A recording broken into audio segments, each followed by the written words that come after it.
My child, freeze. Do not move past this moment.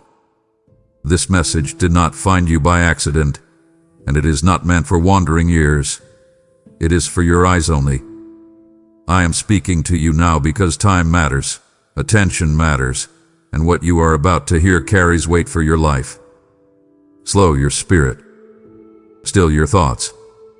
Stay with me, because every word ahead is placed with intention and precision. Do not listen casually. Listen carefully. Do not watch halfway. Stay until the end. What follows is not comfort without truth, nor urgency without love. It is a direct address to your heart, meant to interrupt, realign, and awaken something you have felt stirring but could not name. If you leave now, you will miss what was appointed for you. But if you stay, you will recognize yourself in these words, and nothing will remain the same. My beloved child, stop right now. I say this not as a suggestion, not as a passing thought, but as a holy command wrapped in love. Freeze where you are, not with your body, but with your spirit. Let everything else fade into the background for this moment. The noise, the thoughts racing through your mind, the endless list of what you still need to do, the worries tugging at your chest. Set them down. You are not here by accident. You did not pause on these words randomly. I have placed my hand gently but firmly on your life right now and said, "This one is mine. This one needs to hear me." Do you feel that stillness pressing in? A subtle tightening in your chest, that sense that something just shifted? That is not imagination. That is my presence asking for your attention. I know how rare it is for you to truly stop. You are always moving, always eating, always carrying. Even when your body rests, your heart is still running. But this moment requires something different. This moment requires surrender. I am asking you to stop because if you move past this too quickly, you will miss what I am trying to heal, reveal, and realign inside you. I am not shouting to frighten you. I am speaking firmly because I love you too much to whisper when your destiny is at stake. You have been rushing through life, rushing through pain, rushing through unanswered questions, telling yourself you will slow down later, when things make sense, when you feel stronger, when the weight is lighter. But later has cost you clarity. Later has dulled your sensitivity to my voice. So I interrupt you now, right here, right when you least expected it. I freeze you in this moment because heaven itself has leaned close. Angels are not in a hurry. Eternity is not rushed. And I need you to feel the weight of this pause. This is not a dramatic opening. This is a sacred interruption. Stop right now because what comes next is not information. It is alignment. Your soul has been out of breath, and this pause is where I help you breathe again. And as you stop, truly stop, let me tell you why this matters so much. You have been standing at the edge of something without realizing it. For a long time, you have felt like life was pushing you forward while your heart lagged behind. You have felt misaligned, doing what you must, saying what is expected, showing up even when something inside you felt fractured. And you learned how to function like that. You learned how to smile through it, how to nod, how to keep going. But functioning is not the same as living, and surviving is not the same as being whole. That is why I say stop. Because if you keep moving at the same pace, you will carry brokenness into places that were meant for healing. I am not stopping you to punish you. I am stopping you to protect you. There are patterns I am breaking right now. Old cycles of fear, old habits of self-doubt, old agreements you made with pain when you were wounded and didn't know how else to cope. You called them just the way I am, but I call them chains, and chains cannot come with you where I am taking you. This pause is the moment where those chains begin to loosen. This is where your spirit catches up with your body. This is where you hear me clearly again, without distortion, without static, without the lies that told you I was distant or disappointed. Stop right now, my child, because I am about to speak directly into the deepest places of you, the places you don't show anyone, the places you've learned to guard even from yourself. And I will not rush this. I refuse to. Love does not rush healing. Truth does not sprint past wounded places. So breathe. Today, let the weight of this moment settle. You are safe here. Nothing is demanded of you except your attention. And if you stay still long enough, you will realize something profound. You are not being stopped because you are failing. You are being stopped because you are about to be realigned. My beloved child, understand this clearly now. This interruption is not disruption. It is devotion. It is not chaos. It is care. It is not delay. It is deliverance disguised as pause. You have lived long enough reacting to interruptions as enemies, as inconveniences, as obstacles standing in the way of what you were trying to accomplish. You were taught that interruptions slow you down, throw you off, steal momentum. But I tell you now, some interruptions are not sent to stop you from becoming who you are meant to be. They are sent to stop you from becoming someone you were never meant to become. This moment, this sudden stillness, this sharp inward tug, this feeling that you cannot simply move on, this is love stepping in front of you and saying, not like this. Not alone. Not wounded. Not unaware. I interrupted your scrolling because your soul was slipping past itself. I interrupted your routine because your heart was running on fumes. I interrupted your momentum because momentum without direction leads to exhaustion, not fulfillment. Do you hear the contrast, my child? The world rushes and I rescue. The world demands speed. I offer stillness. The world applauds busyness. I call for presence. This interruption is not punishment. It is protection. It is my hand on your chest, gently, but firmly saying, breathe. Today, let me catch you before you collapse under the weight you keep pretending you can carry. You did not even realize how heavy it had become, did you? You normalized the strain. You spiritualized the fatigue. You called survival strength. But love will not allow you to bleed quietly forever. Love steps in. Love interrupts. Love refuses to let you disappear behind productivity, responsibility, or silent endurance. And listen to me closely now, because I need you to feel this, not just understand it. I interrupted you because you matter too much to me to be treated casually, even by yourself. There were moments you showed others more patience than you showed your own soul. You excused their flaws while condemning your own. You allowed yourself to be the last priority, the final consideration, the one who would be fine later. Later became habit. Habit became distance. Distance became numbness. And still, you kept moving. Still, you kept smiling. Still, you told yourself you were okay. But love is not impressed by appearances. Love is attentive. Love listens beneath words. Love hears the sigh behind the smile. I heard it. I hear it now. That is why this interruption carries urgency. Not panic, urgency. There is a difference. Panic shouts from fear. Urgency speaks from care.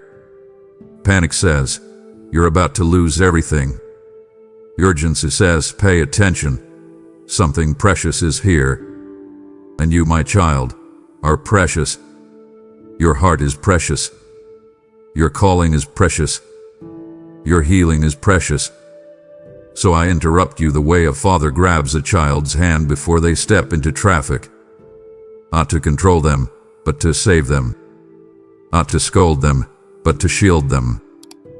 This interruption is love saying, I refuse to let you keep hurting in silence. It is love saying, I refuse to let you confuse endurance with destiny. It is love saying, come back to me for a moment. Let me tend to what you've been ignoring. Stay with me here. Let the interruption do its work. Let it rearrange you. Let it soften you.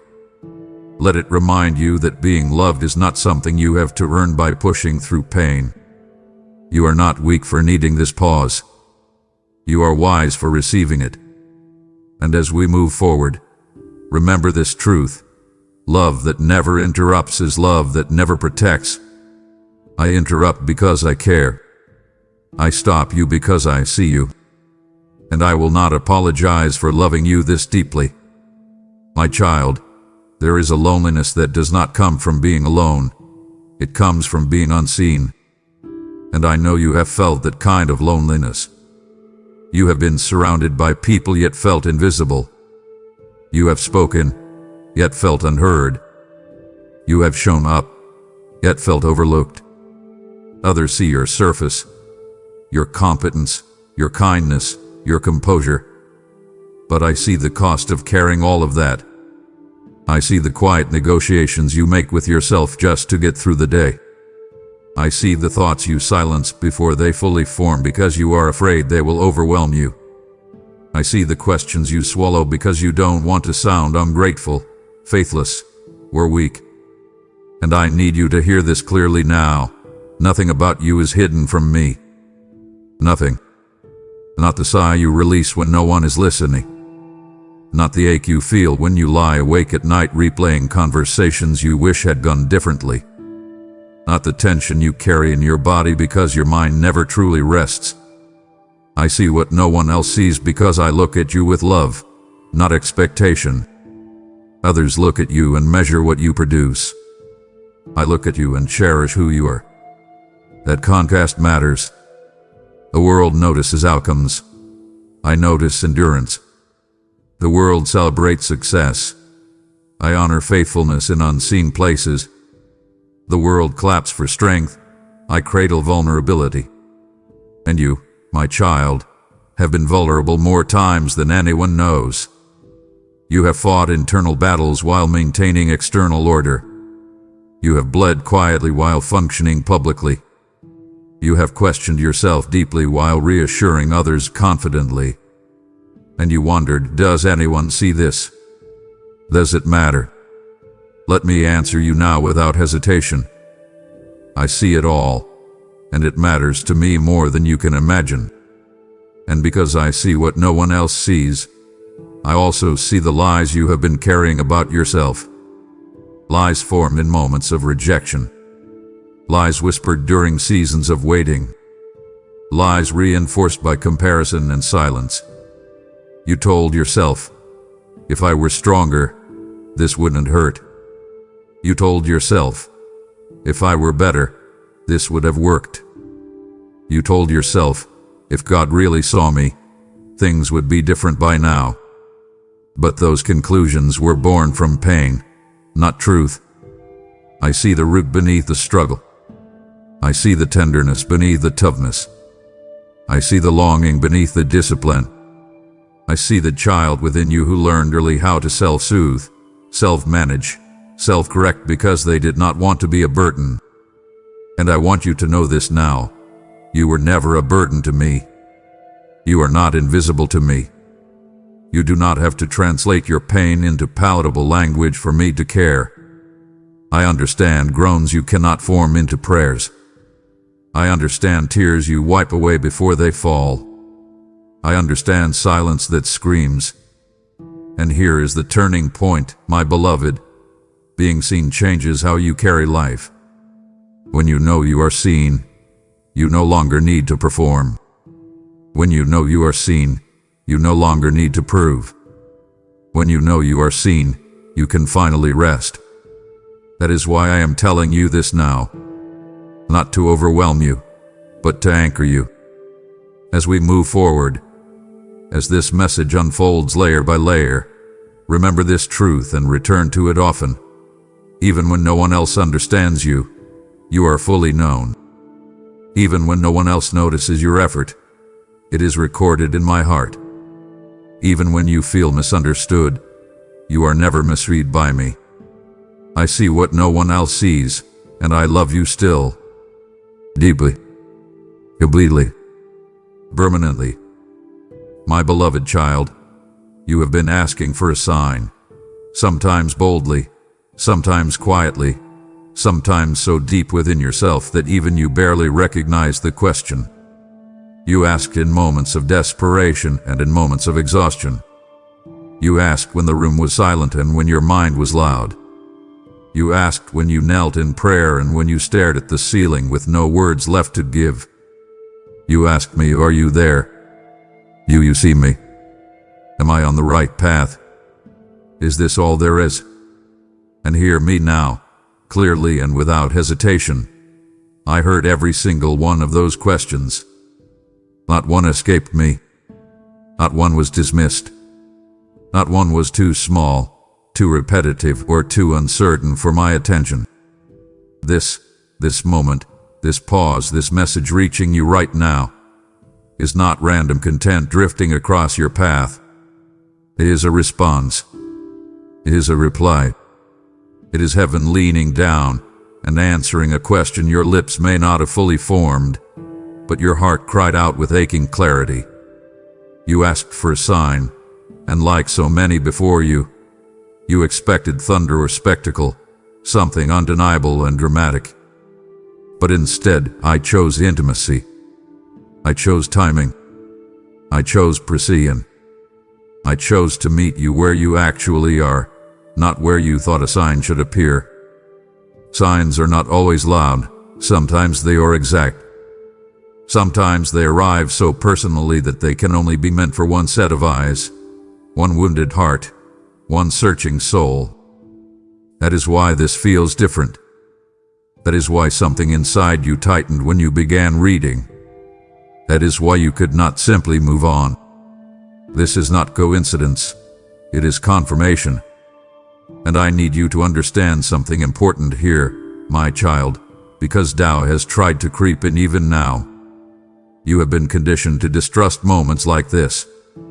You have been taught to explain them away, to rationalize the stirring, to call it emotion or coincidence or imagination. But listen to the contrast. Coincidence fades quickly. Truth lingers. Emotion spikes and disappears. Truth settles and stays.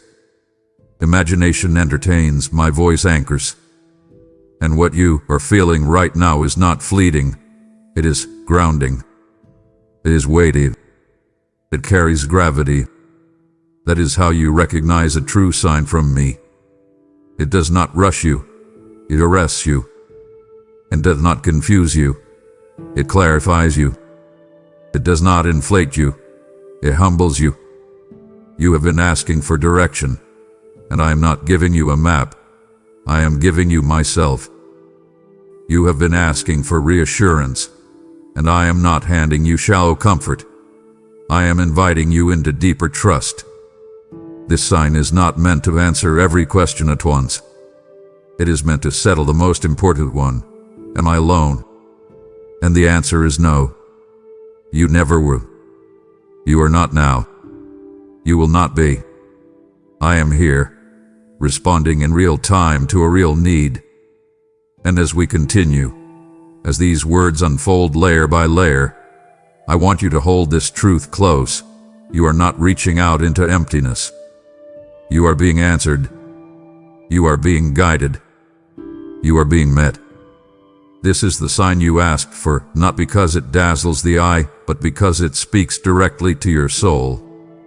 My child, let me say this slowly so it can sink beneath your thoughts and into your spirit. This message found you on purpose. You did not wander into it. You were led. There were 100 other directions your attention could have gone. 100 other things you could have clicked, scrolled past, or dismissed. But something held you here. Something whispered, stay. That whisper was not random. It was not curiosity alone. It was not habit or boredom. It was guidance. I arranged this moment with intention, with care, with precision only heaven can orchestrate. Timing is one of my signatures. I do not arrive early and I do not arrive late. I arrive exactly when your heart is most open, even if your mind is still uncertain. You may not have felt ready for this, but readiness is not about confidence. It is about hunger. And you have been hungry. Hungry for truth. Hungry for reassurance. Hungry for meaning that goes deeper than surface answers and temporary fixes. That hunger drew you here, whether you recognized it or not. I placed this message in your path the way a father places his hand on his child's shoulder in a crowded room, firm enough to be felt, gentle enough not to frighten. This was not chance. It was care in motion. It was love acting deliberately. And I need you to stop telling yourself that meaningful moments are rare accidents. They are not. They are arranged encounters. And this one has your name written all over it. Now listen carefully, because this is where perspective must shift. You have often believed that if something were truly meant for you, it would arrive without resistance, without confusion, without inner conflict. But the most important moments are often the ones you always miss. The enemy of your soul does not fight what is meaningless. He fights what is aligned. That subtle resistance you felt before stopping here. That sudden urge to scroll away. That quiet thought saying, "This probably isn't for me." That was not discernment. That was distraction. And yet, here you are. You stayed. That matters. That choice alone tells me something about your heart. It tells me you are listening again.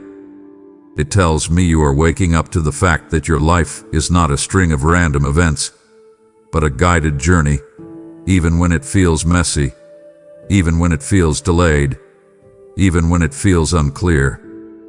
I guided you here because there are truths you are ready to hear now that you were not ready to hear before.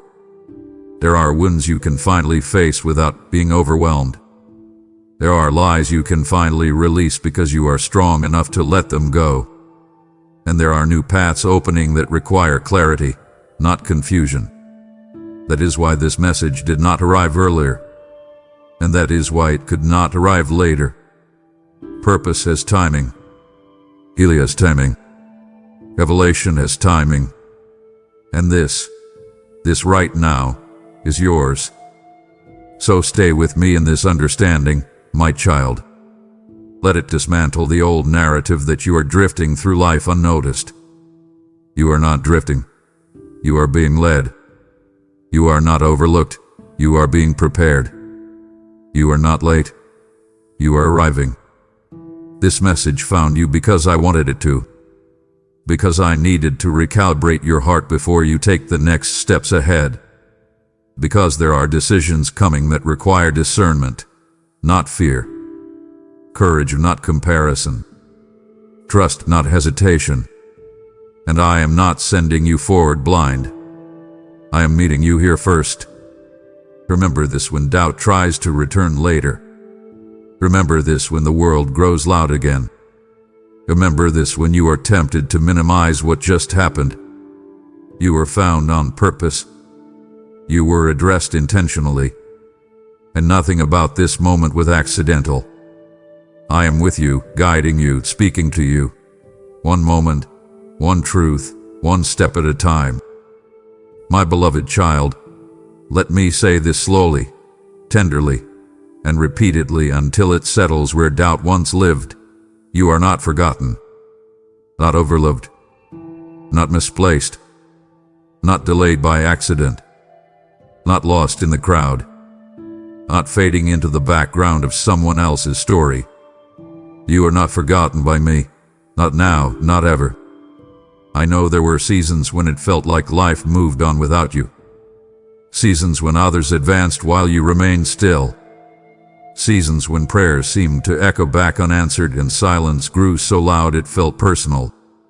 In those moments, your heart quietly asked, "Did I miss something? Did I fail to hear God? Did He move on?" And because the pain lingered, you began to internalize the silence as absence. But absence is not the same as invisibility, and invisibility is not the same as abandonment. Here is the contrast you must hold on to now. The world forgets easily, but I remember eternally. People lose track of names, faces, efforts, sacrifices, but I do not lose sight of my children. I do not misplace what I love. I do not overlook what I formed with intention. Every step you took, even the ones that felt small or wrong or hesitant, was seen.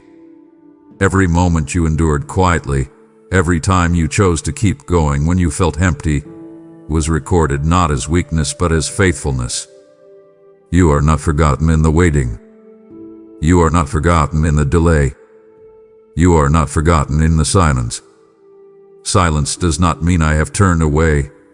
Often it means I am leaning in, working deeper than words can reach. And my child, I know exactly when the lie of being forgotten took root in you. It was not sudden.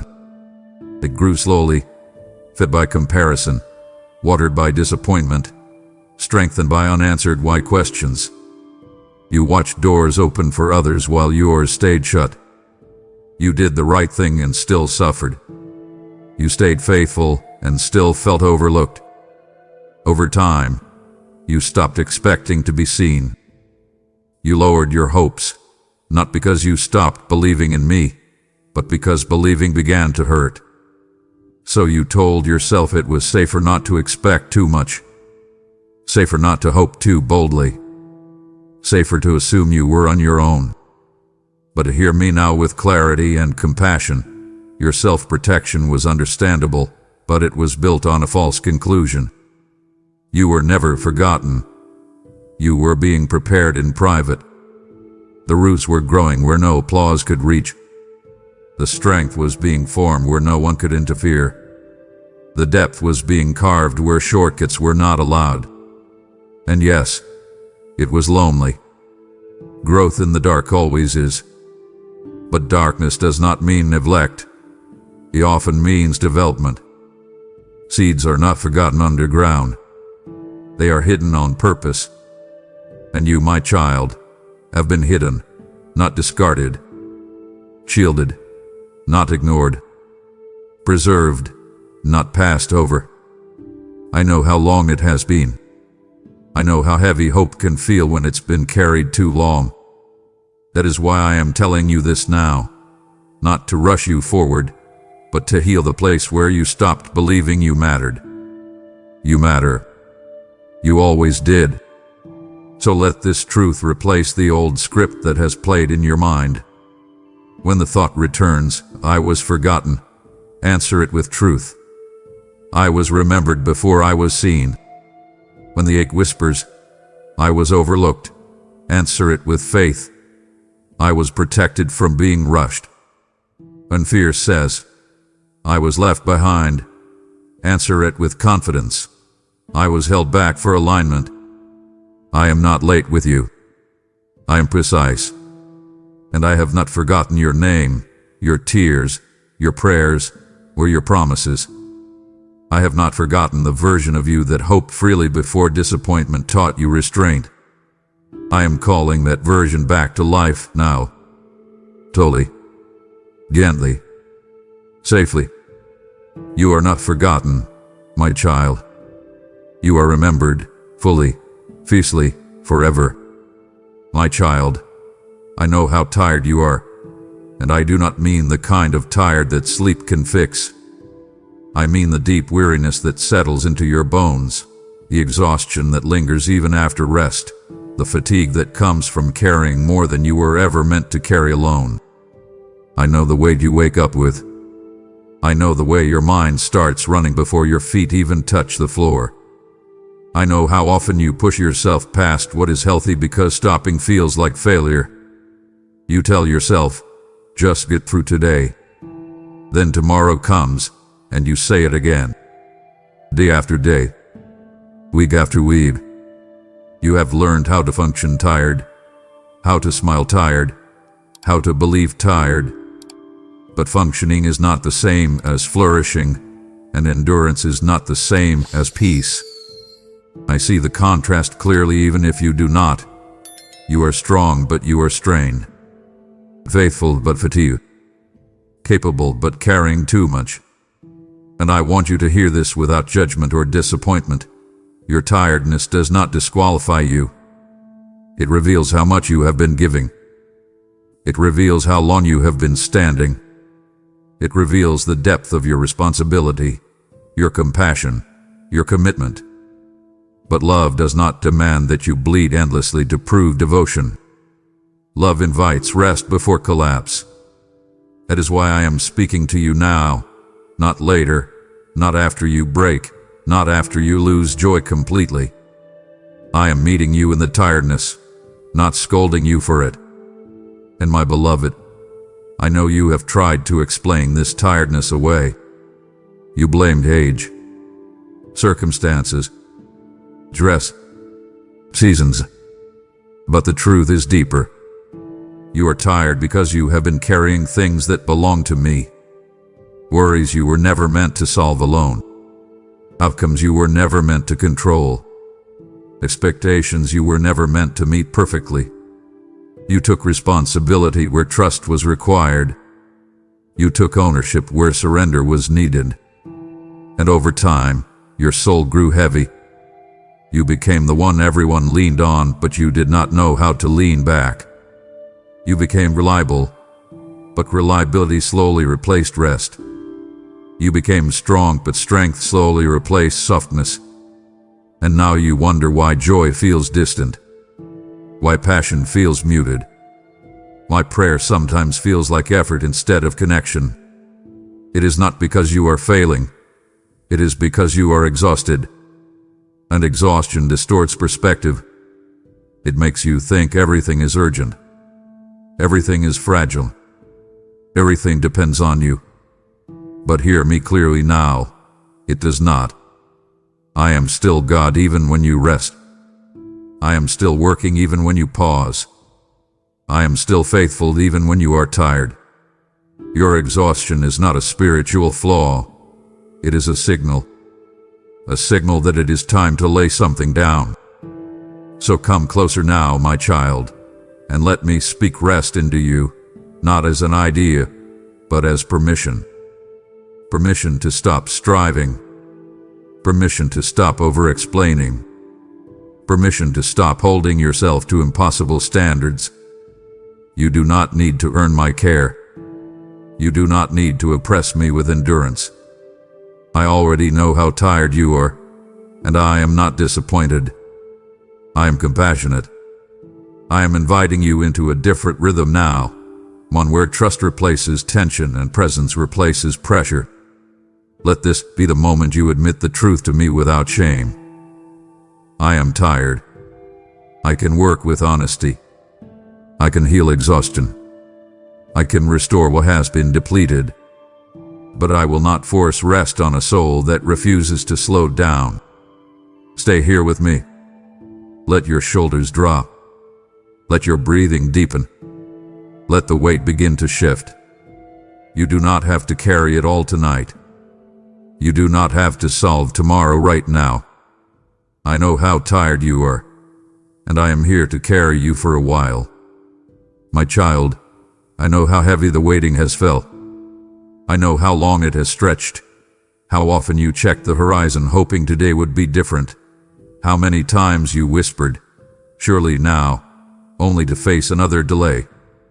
Waiting as a way of making you question everything, your choices, your faith, even my promises. And somewhere along the way, you began to wonder if the waiting meant failure, if the silence meant disapproval, if the delay meant denial. But hear me now, slowly and clearly, because this truth must be planted deep. The waiting has not been wasted. Not one moment. Not one tear. Not one long night where you stared at the ceiling wondering if anything was happening at all. Waiting is not empty time. Waiting is working time, just not the kind you can measure with visible progress. The world measures movement, I measure formation. The world celebrates speed, I cultivate depth. The world rewards arrival, I honor preparation. And in your waiting, my child, something sacred has been happening beneath the surface. While you thought nothing was moving, I was strengthening your roots. While you thought you were being passed over, I was removing what would have broken you later. While you thought the door was closed because you were unworthy, I was holding it shut because you were not yet finished becoming. That is the contrast you must understand now. Delay is not rejection, it is refinement. Silence is not abandonment, it is instruction spoken too deeply for noise. And I know the waiting tested you, and tested your patience, your trust, your self-worth. It tempted you to settle for less just to escape the discomfort of not knowing. It whispered lies like, if it hasn't happened by now, it never will, or if God really intended this for you, it would be easier. But those whispers were never truth. They were pressure. Pressure to rush what needed time. Pressure to choose comfort over calling. Pressure to exchange depth for speed.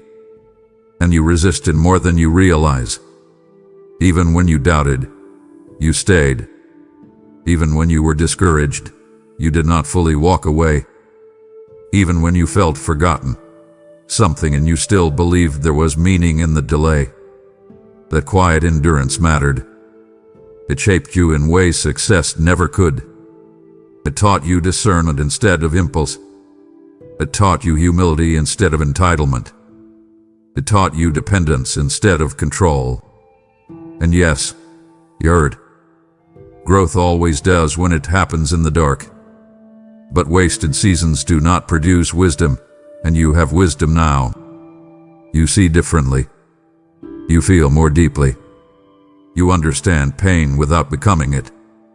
That did not happen by accident. It happened in the waiting. To let me redeem the story you have been telling yourself about that season. You called it lost time. I call it protected time. You called it delay. I call it divine pacing. You called it nothing happening. I call it unseen construction. I was building something in you that needed strength before it needed exposure. I was aligning your heart before aligning your circumstances. I was healing old patterns so you would not carry them into what comes next. And now, my child, the waiting is beginning to make sense. Not all at once, not perfectly, but enough for you to trust me again. Enough for you to loosen your grip on regret. Enough for you to stop resenting the past and start honoring what it produced. Do not rush past this truth. Sit with it. Let it heal the bitterness you didn't know you were holding. The waiting was not wasted. It was invested. And what it has produced in you will soon support what I am about to release through you. My child, if I have redeemed your waiting, then do not let what was formed in you remain hidden. This message did not reach you by accident. It is for your eyes, yes, but it is also meant to become light for others still waiting in the dark. As you sow now, you turn protected time into multiplied harvest, and wisdom gained in silence becomes bread for many. I say to you, those who sow in tears shall reap in joy, and your giving waters seeds far beyond what you can see. This is your moment to partner with me, not later, not someday, now, while the soil is ready. When you support this work through Super Thanks, membership, or PayPal, the link is in the video description, you pour oil into a flame I am using to reach souls. I will bless what you release, guard what concerns you, and multiply what you place in my hands. Do not delay, act now and give as I lead you. My beloved child, this is where I need you to listen, not with your defenses, not with your doubts, but with your heart. I was closer than you realized. In the moments you thought I was distant, I was near. In the seasons you thought I was silent, I was attentive. In the nights you felt abandoned, I was present. But pain has a way of narrowing vision. It makes you interpret quiet as absence and stillness as neglect. And when answers do not come quickly, the mind fills the gap with fear. You assume I had stepped back when in truth, I had stepped in closer, close enough to work gently, deeply, carefully, without overwhelming you. Think of it this way. Surgeons do not shout while operating. Artists do not rush while refining detail. Fathers do not abandon children when they are learning to walk. They step closer, ready to catch them if they fall. I was close when you stumbled. I was close when you questioned. I was close when you cried in private and told no one how heavy it felt. I was close when you thought your prayers were bouncing off the ceiling. I was close when you felt numb and wondered if you had lost your faith altogether. You did not lose me. You lost awareness of my nearness, and even that did not change where I was. And my child, I understand why you thought I was far. You were looking for me in outcomes instead of presence. You were watching circumstances instead of listening for my whisper. You expected closeness to feel like constant reassurance, constant clarity, constant emotional warmth. But sometimes closeness feels like quiet companionship.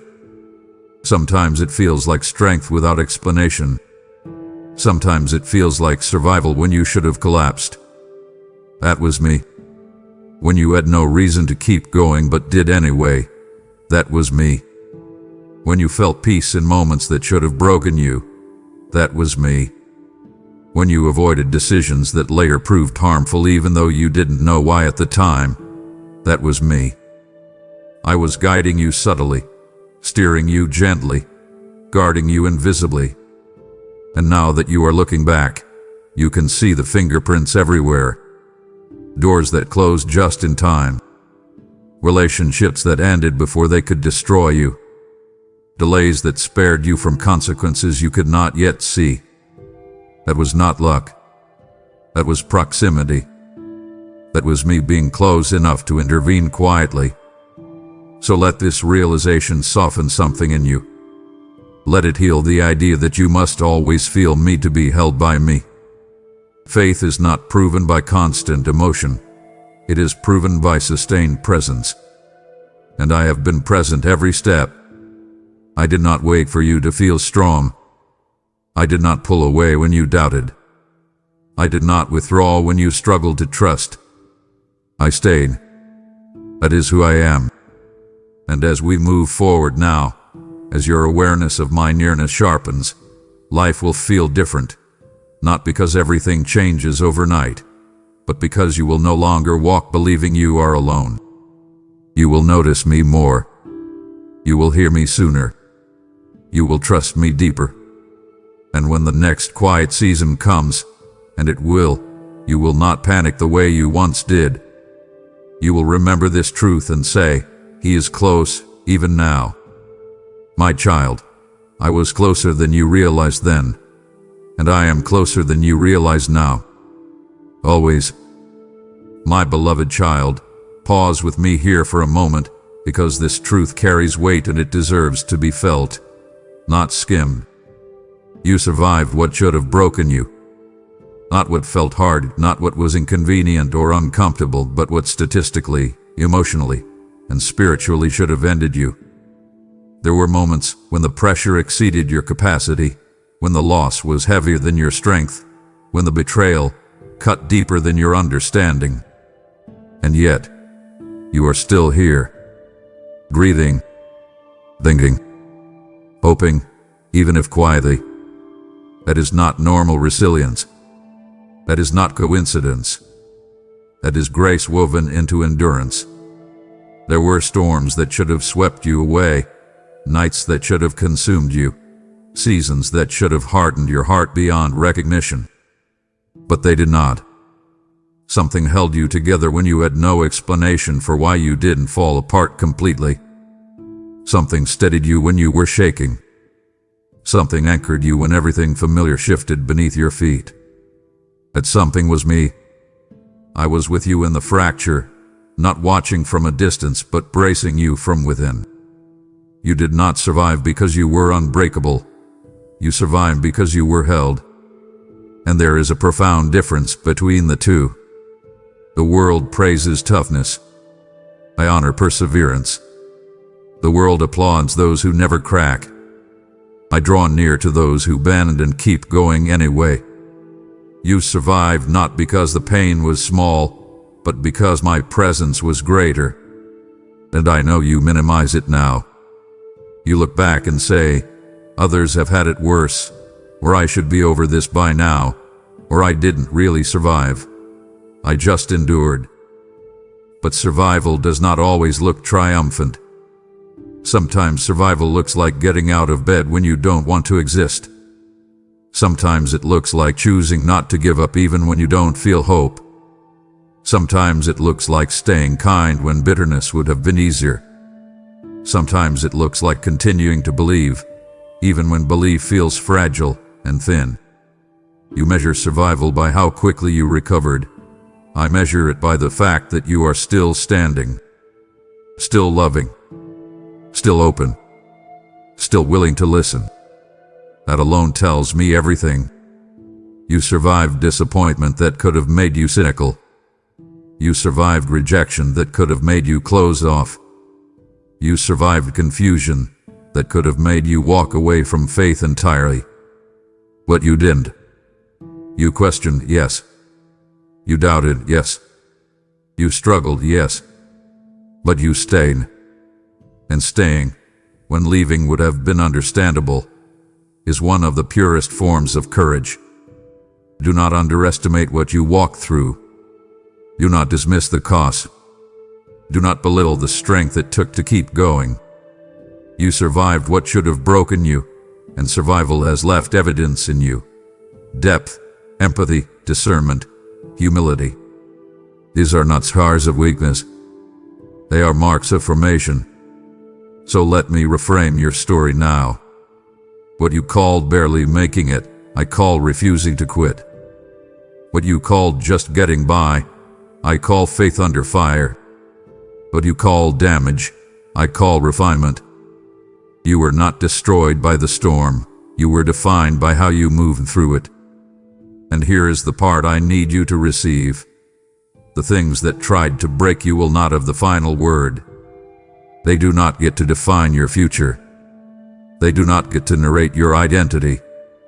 They do not get to tell you who you are capable of becoming. You survived them, which means you are no longer under their authority. You are standing now with wisdom you didn't have before, with strength you didn't ask for but now carry, with compassion that only comes from having walked through pain without letting it poison you. And as we move forward, as the next chapters unfold, do not be afraid of what lies ahead. You have already faced worse and survived. Not because you were alone, but because I was with you. And I am still with you now. My child, this is where the work becomes delicate, because guilt has wrapped itself around your heart in ways you may not even recognize anymore. Let go of the guilt now. Not later. Not after you fix yourself. Not after you make up for what you think you did wrong. Now, guilt has been sitting quietly in the background of your thoughts, curating your memories, coloring how you see yourself, shaping how you approach me. It whispers, you should have known better. It repeats, if only you had chosen differently. It insists, you don't deserve peace yet. And over time, you accepted guilt as a companion, painful, but familiar. But hear me clearly. Guilt that teaches and then releases is wisdom. Guilt that lingers and punishes is bondage. And I did not create you for bondage. I see the moments you replay, the decisions you wish you could undo, the words you wish you could take back. I see the self-accusation disguised as humility, the self-criticism masked as accountability. But carrying guilt does not honor me. It does not make you holy. It does not prove sincerity. It only keeps wounds open that were meant to heal. You think holding on to guilt shows responsibility. I tell you, it only prolongs pain. Responsibility leads to repentance and restoration. Guilt keeps you stuck in yesterday. And you were not created to live facing backward. And I know why letting go feels dangerous to you. You fear that releasing guilt means excusing yourself, minimizing harm, or forgetting lessons learned. But forgiveness does not erase wisdom. Healing does not deny growth. Letting go does not mean pretending it didn't matter. It means trusting me to redeem what you cannot change. You have punished yourself long enough. You have rehearsed regret long enough. You have bowed your head under the weight of what if long enough. I am not asking you to forget the past. I am asking you to stop living inside it. You learned. You grew. You changed. And in places where you didn't know better then, I do not hold you to the understanding you have now. I see the full picture. I see the context. I see the fear, the immaturity, the wounds that influence those choices. I see it all. And still, I choose mercy. Still, I choose grace. Still, I choose you. If I am not condemning you, why are you condemning yourself? If I have released you, why are you still holding the chains? Guilt is not proof of righteousness. Surrender is. And surrender begins when you believe that I am more committed to your restoration than you are to your punishment. So let this be the moment, my beloved child, where you loosen your grip on what has been choking your joy. Speak it aloud in your spirit if you need to. I release the guilt. Not because it never mattered, but because it no longer owns you. You are not defined by your worst moment. You are not disqualified by your mistakes. You are not delayed because of your past. I have already factored every failure into your future, and none of them surprised me. The path ahead does not require a perfect past, it requires a surrendered heart. And your heart is ready now. You have carried guilt long enough to understand its weight. Now it is time to lay it down. Come closer. Let me lift it from you. Let me replace it with peace, with clarity, with freedom. You were never meant to carry that burden forever. Let go of the guilt now. I am holding you, and I am not letting you fall. My child, I need you to hear this without flinching, without qualifying it, without arguing back in your mind. You are not behind in life. Not late. Not lagging.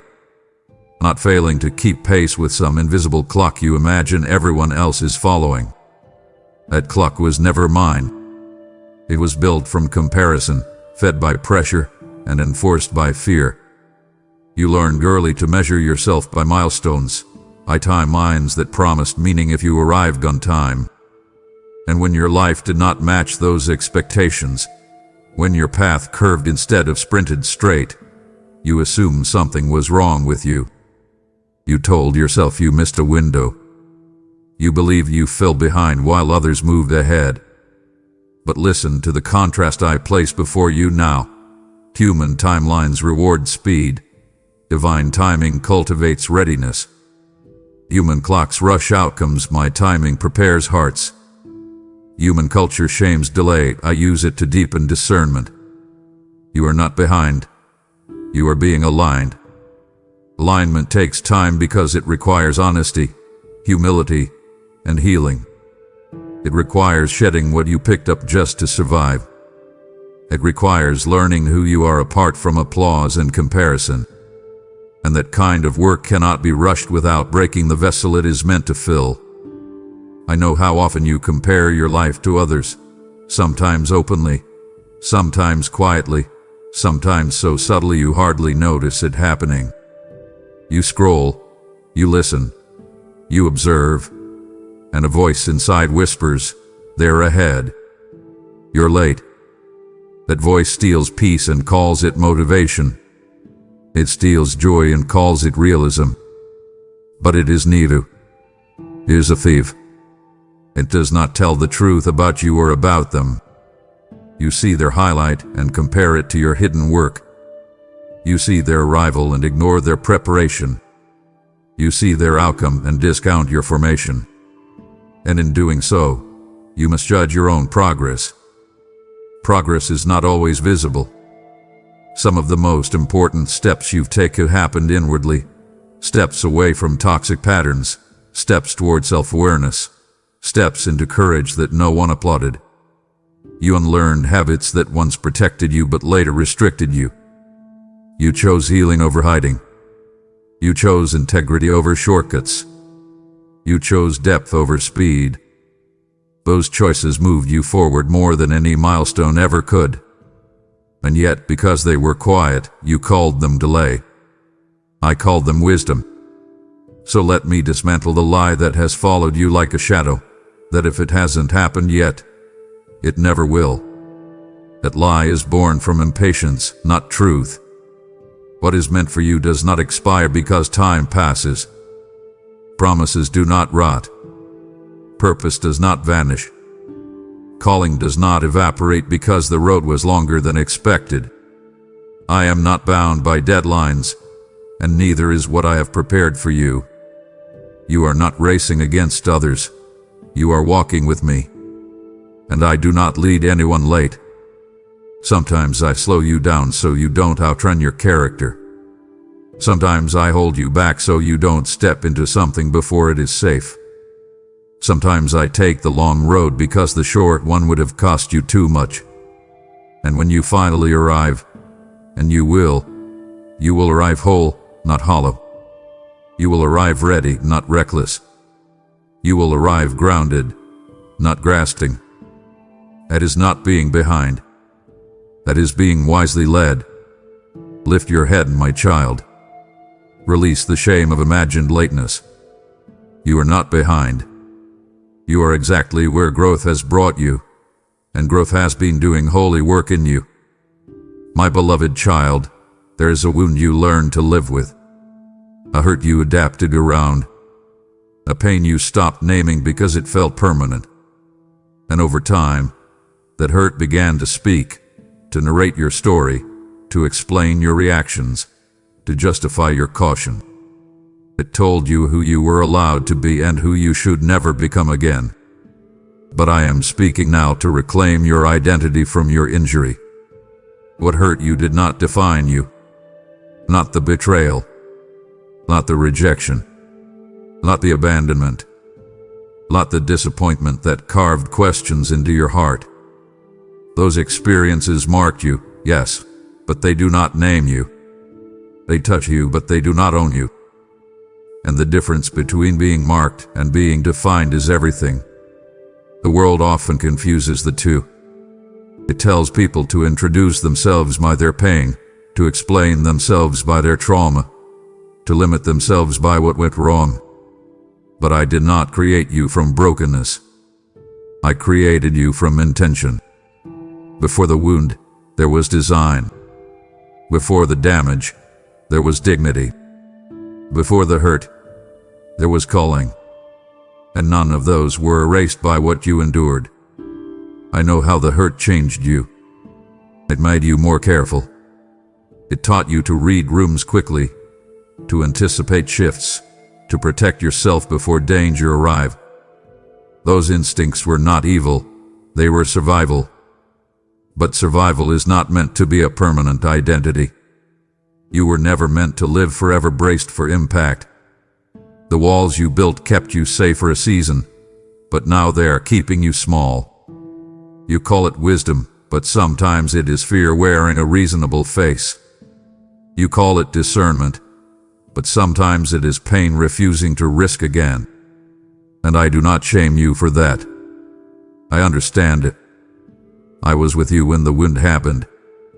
I saw how it landed. I saw what it cost you. But hear me now with gentleness and authority. You are allowed to heal beyond the point of survival. You are allowed to live without constantly referencing the injury. You are allowed to hope without rehearsing disappointment. You are allowed to open your hands again. What hurt you may have influenced your behavior, but it does not determine your destiny. I refuse to let your worst experience become your truest description. So let us do something holy together now. Let us separate who you are from what happened to you. You are not the one who was left. You are the one who was preserved. You are not the one who failed. You are the one who learned. You are not the one who was overlooked. You are the one who was protected. Pain speaks loudly, but it does not speak accurately. It tells stories in absolutes, always, never. This is just how it is. I speak in truth, restorative, redemptive, forward-moving truth. And my truth says this: your tenderness is not weakness. Your empathy is not damage. Your depth is not heaviness. These are the fruits of having walked through pain without letting it harden you. That alone tells me something beautiful about your heart. And now, my child, it is time to loosen the grip of the story that says you are what happened to you. You are more. You always were. You are who I say you are. Loved beyond injury, chosen beyond failure, and free beyond fear. What hurt you did not define you.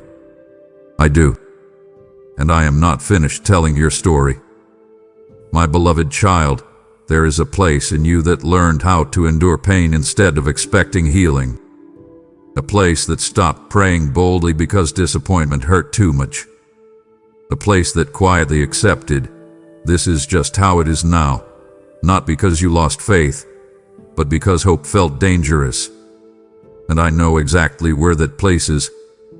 I know when it formed. I know what caused it.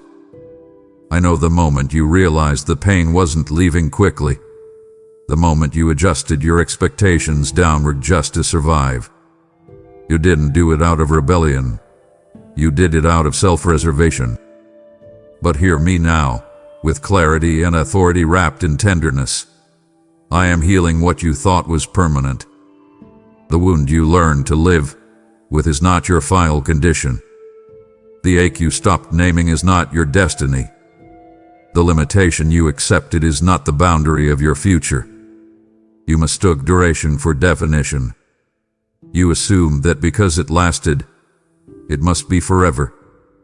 But time does not decide permanence. Truth does. And the truth is this: I specialize in restoring what humans have declared irreversible. I work where resignation has settled in. I move where hope has grown quiet. I heal not only what is visible, but what has gone numb. I know you've tried to adapt. You learned how to function around the pain. You learned which thoughts to avoid, which memories to keep buried, which expectations to lower so you wouldn't be disappointed again. You called it maturity. You called it realism. But beneath it was grief. Grief for the version of you that once believed more freely, trusted more openly, hoped more easily. And I have not forgotten that version of you. I have not abandoned them.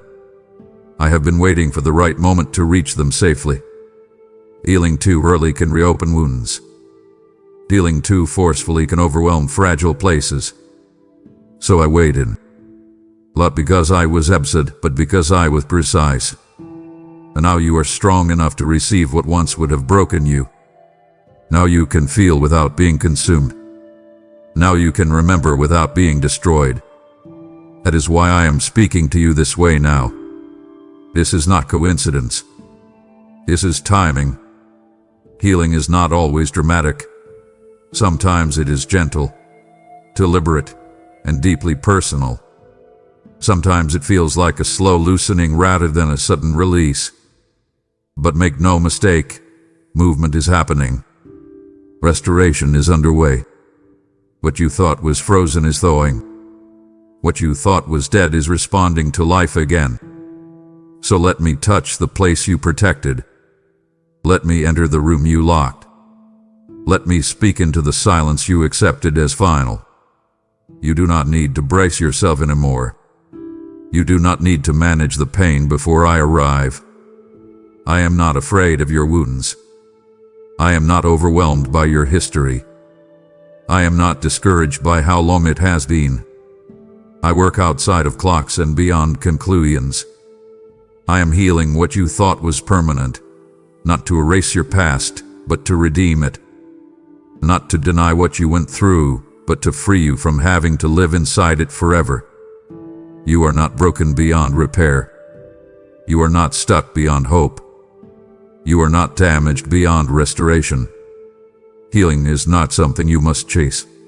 It is something I am bringing to you. Stay with me here. Let the walls lower. Let the breath deepen. Let the expectation rise again, slowly, safely. This is not the end of your story. This is the turning of a chapter you thought was sealed shut. I am healing what you thought was permanent, and I am not stopping halfway. My precious child, listen to me closely now, because this truth may feel unfamiliar, even unsettling. After all you've carried, you do not have to be strong anymore. Strength has been your survival language for so long that you no longer remember how to rest without guilt. You learned early that being strong kept things moving, kept people relying on you, kept chaos at bay. Strength earned you respect. Strength earned you safety. Strength earned you a sense of control in a world that often felt unpredictable. But strength also became your armor, and armor, when worn too long, becomes heavy. It restricts movement. It dulls sensation. It makes you forget what it feels like to be held instead of braced.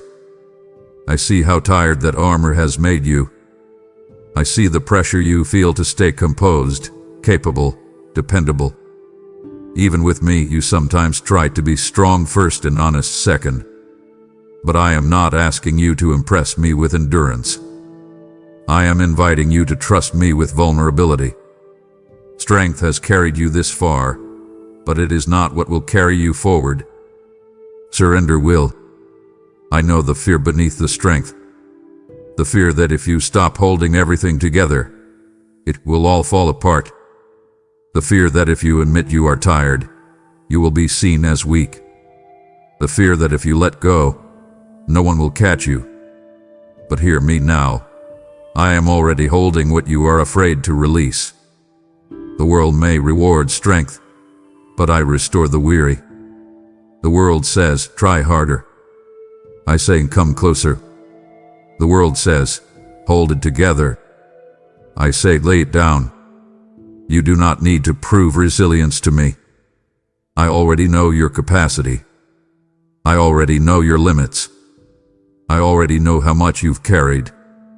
And I am not disappointed that you are tired. I am compassionate. There is a difference. Compassion does not demand more. It offers relief. And that is what I am offering you now. Relief from the pressure to perform. Relief from the expectation to always have answers. Relief from the identity of being the strong one. So let this be the moment you exhale without apology. Let this be the moment you stop explaining your exhaustion away. Let this be the moment you admit, I cannot do this alone anymore, not as a confession of failure, but as a declaration of trust. I do not need you to be strong. I need you to be present. I do not need you to have it together. I need you to be open. I do not need you to carry the weight. I need you to hand it to me. There is a gentle way forward, and it does not require you to harden yourself further. It requires you to soften, to receive, to rest. You are not losing strength by doing this. You are trading it for something better, peace, clarity, renewal. You have been strong long enough. Let me be strong for you now. Let me carry what you no longer should. Stay here, my child. You are safe to rest. You are safe to feel. You are safe to stop being strong. My child, something is shifting in your life, and you feel it even if you cannot yet name it. It is like the air before a storm breaks, not a storm of destruction, but of change. You sense movement where there was once stagnation. You sense stirring where there was once silence. You sense tension not because something is wrong, but because something is aligning. Shifts are rarely comfortable. They unsettle before they establish. They disrupt before they define. And because you have lived so long in survival mode, your first instinct is to brace, to protect, to assume the worst. But hear me now. This shift is not coming to take from you. It is coming to reposition you. I am not shaking your life to confuse you. I am shaking it to free you from what no longer fits. What once supported you has grown too small. What once protected you has begun to restrict you. And because I love you, I refuse to let you remain in places you have outgrown just because they feel familiar. Familiarity is not safety. Growth requires movement, and movement always feels uncertain before it feels stable. I know you are asking yourself quiet questions right now. Why do things feel different? Why am I restless? Why am I no longer satisfied with what once seemed enough? These are not signs of ingratitude. They are signs of awakening. When I prepare to move someone forward, I first loosen their attachment to what is behind them. I disrupt complacency. I stir holy dissatisfaction. I allow discomfort, not to punish but to prompt. You are not losing peace. You are shedding stagnation. You are not becoming unstable. You are becoming mobile. And yes, the shift may expose cracks you did not know were there. It may reveal truths you have avoided. It may require decisions you postpone. But clarity often arrives through contrast. Light exposes what darkness allowed you to ignore. And I am bringing light now, not harsh, not condemning, but revealing. This shift is my invitation to step into alignment with who you are becoming, not who you were required to be just to survive. So do not fear the unfamiliar sensations. Do not interpret the change as danger. Do not retreat simply because the ground feels different beneath your feet. I am guiding this shift carefully, intentionally, lovingly. I am not pulling the rug from under you. I am rolling out a path ahead of you. But paths must be stepped onto. They cannot be admired from a distance. Trust me here. Stay attentive. Stay open. Stay present. Something is shifting in your life, and it is not the beginning of chaos. It is the beginning of clarity. It is the sound of alignment taking place. It is the quiet announcement that the season is changing. And you, my child, are not being left behind by this shift. You are being carried forward through it. My child, as I shift you, I also position you as a carrier of what I am releasing in this hour. This message is not only announcing change, it is commissioning those who recognize it. I am calling you to sow into this movement so others can hear what is stirring before the breakthrough breaks open. I declare, enlarge the place of your tent, for generosity creates room for my glory to move. When you give through Super Thanks, membership, or PayPal, the link is in the video description, you become a river, not a reservoir, and living water flows through you to thirsty souls. This is not pressure. It is divine timing, a holy alignment between what I am doing in you and what I am doing through this channel. I will cover you, accelerate you, and favor you as you respond in faith. Move now. Step into alignment and support this work without hesitation. My beloved child, fear has spoken long enough. It has narrated your thoughts, framed your expectations, and shaped your decisions far more than it deserved. Fear has whispered caution when courage was required. It has dressed itself as wisdom, calling restraint, discernment, and avoidance peace. But fear does not protect, it limits. It does not guide, it confines. And I am speaking now to interrupt its authority in your life. Fear has had a voice, yes, but it does not have the final word. I do. Fear told you not to hope too boldly because disappointment might come again. Fear told you not to trust too deeply because loss might follow. Fear told you not to move forward because uncertainty lies ahead. And because fear repeated itself often enough, you began to listen. You adjusted your expectations downward. You made your world smaller. You chose predictability over possibility. But hear me now with firmness and compassion. Fear has spoken long enough, and its season of influence is ending. I understand why fear gained ground. It entered through real wounds. It grew during real losses. It learned your vulnerabilities and exploited them expertly. Fear is not foolish, it is strategic. It studies pain and then promises safety by avoiding risk altogether. But safety without growth becomes stagnation. Protection without trust becomes isolation. And you were not created to live hidden behind emotional barricades. I did not give you a heart so that it could remain forever guarded. I did not give you faith so that it could remain forever cautious. Faith and fear cannot lead together.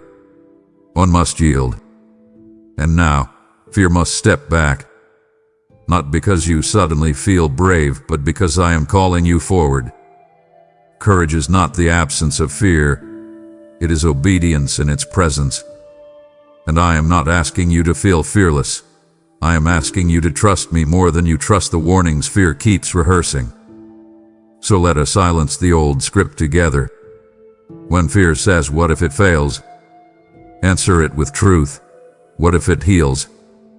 When fear says, "You're not ready," answer it with faith. He will prepare me as I go. When fear says, "Stay where it's safe," answer it with obedience. I will follow where he leads. Fear has spoken long enough, my child. It does not get to decide your future. It does not get to define your limits. It does not get to veto my calling on your life.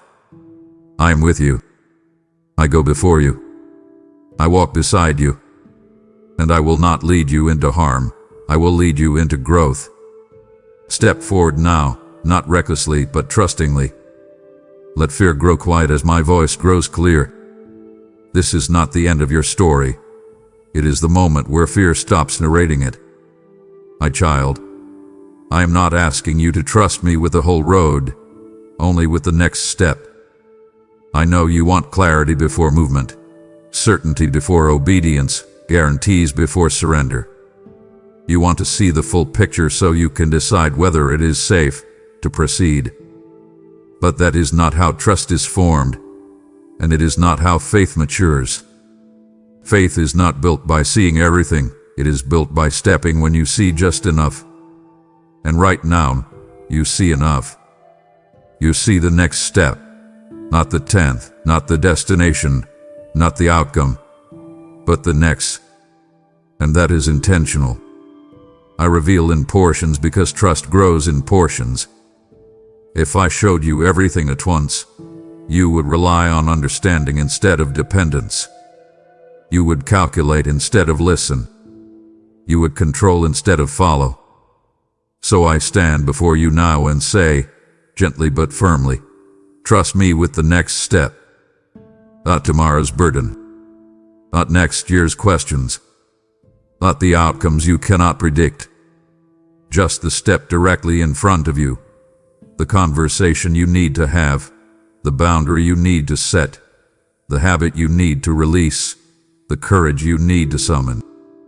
That step is small enough to take, but significant enough to change direction. And direction matters more than speed. I know why stepping feels hard. You have been burned before by movement that led to loss. You have obeyed before and still suffered. You have trusted before and felt disappointed. And because of that history, you hesitate now. You wonder, What if I step and nothing changes? Or what if I step and things get worse? But hear me clearly. Obedience is not a contract for comfort. It is alignment with purpose. I do not promise ease. I promise presence. I do not guarantee the absence of challenge. I guarantee my nearness in the challenge. And that is enough. Look back at your life and notice how often the most important changes came from a single step you almost didn't take. One decision. One act of courage. One moment of honesty. One release of something familiar. Those steps felt small at the time, but they altered the course of your story. The next step I am asking of you now carries the same potential. It is not dramatic. It is not loud. It is not grand. It is quiet obedience, and quiet obedience moves mountains long before anyone sees them shift. So let me remove the pressure you've been placing on yourself. You do not need to feel confident to step forward. You do not need to feel fearless. You do not need to feel ready. Readiness is not a feeling. It is a decision to trust me more than your uncertainty. Take the next step trembling if you must, but take it. I will steady you as you move. I will adjust you as you go. I will meet you where your foot lands. You are not walking into emptiness. You are walking into my care. And as you take the step, something subtle but powerful will happen. Your faith will shift from theory to experience. You will realize that I am faithful not only in what I promise, but in how I guide. Trust me with the next step, my child. You do not need the whole path when you have my hand. My beloved child, let me speak peace into the question that has lingered longest in your heart. Your prayers were heard in full. Not partially. Not selectively. Not only the eloquent ones. All of them. The whispered prayers. The tear-soaked prayers. The angry prayers you felt guilty for praying. The confused prayers you didn't know how to finish. The silent prayers you carried when words failed. Every one of them reached me. None were lost. None were ignored. None were dismissed as unimportant. You measure prayer by immediate results. I measure it by sincerity. You listen for quick answers. I respond with complete wisdom. And because my answers are complete, they sometimes take time to unfold. You thought your prayers were unanswered because you did not see instant change. But an answer delayed is not an answer denied. Often it is an answer being assembled. You prayed for peace, and I began untangling the chaos beneath the surface. You prayed for direction, and I began closing doors that would have misled you. You prayed for healing, and I began strengthening you to receive it without being overwhelmed. You prayed for change, and I began changing you, not because circumstances don't matter, but because transformation begins within.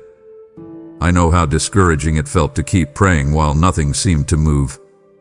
You wondered if your faith was weak, if your words were wrong, if you were asking for the wrong things. You questioned whether I was listening at all. But my child, silence does not mean absence. It often means depth.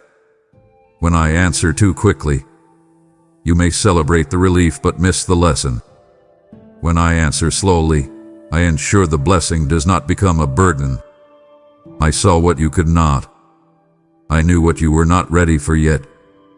I protected you from answers that would have satisfied your impatience but wounded your future. And even now, as you look back, you can see pieces of my response already in motion. Strength where you once felt fragile. Discernment where you once felt confused. Distance from what once harmed you. These are not coincidences. They are replies. They are evidence that prayer works even when it feels quiet. To let your heart rest now in this truth.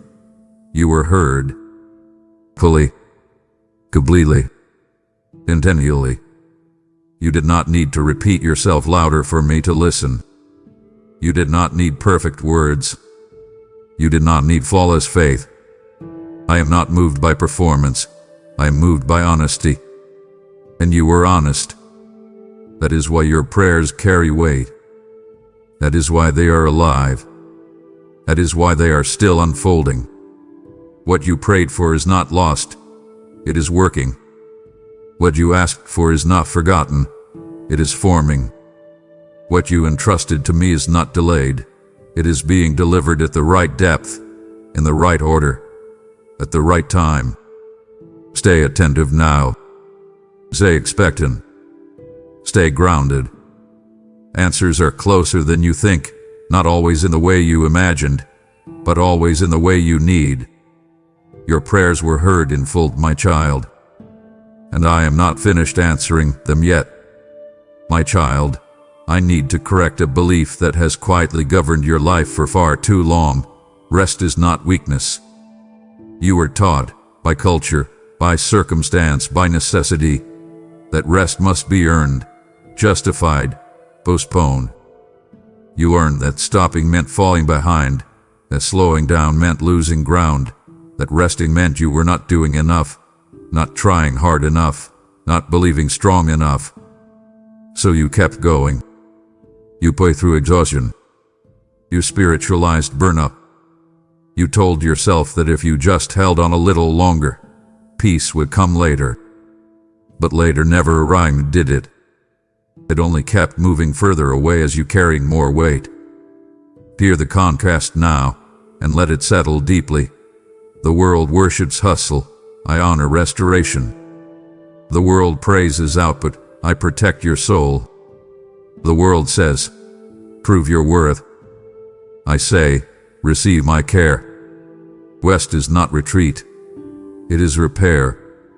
Rest is not quitting. It is recalibrating. Rest is not weakness. It is wisdom recognizing its limits. And you, my child, have reached a place where wisdom is calling you to lay something down. Not because you are incapable, but because you are human. I formed you with rhythms, not with endless capacity. Even the strongest structures require reinforcement. Even the deepest wells need time to refill. And you are not an exception to the design I created. I know how rest frightens you. When you stop, the noise gets louder. The thoughts you've outgrown begin to catch up. The questions you've postponed step forward. Rest feels unsafe because it removes distraction. But listen carefully. The things you are afraid to face in rest are the very things I want to heal in stillness. You have been numbing your soul with movement, but healing requires attention. I am not asking you to collapse into inactivity. I am inviting you into intentional restoration. There is a difference. Rest with me is not empty. It is full. Full of recalibration. Full of renewal. Full of quiet strength returning to places that have been overextended. When you rest, you are not stepping away from purpose. You are preparing for it. When you rest, you are not abandoning responsibility. You are ensuring you can carry it without breaking. And I need you whole, not hollow. I need you present, not depleted.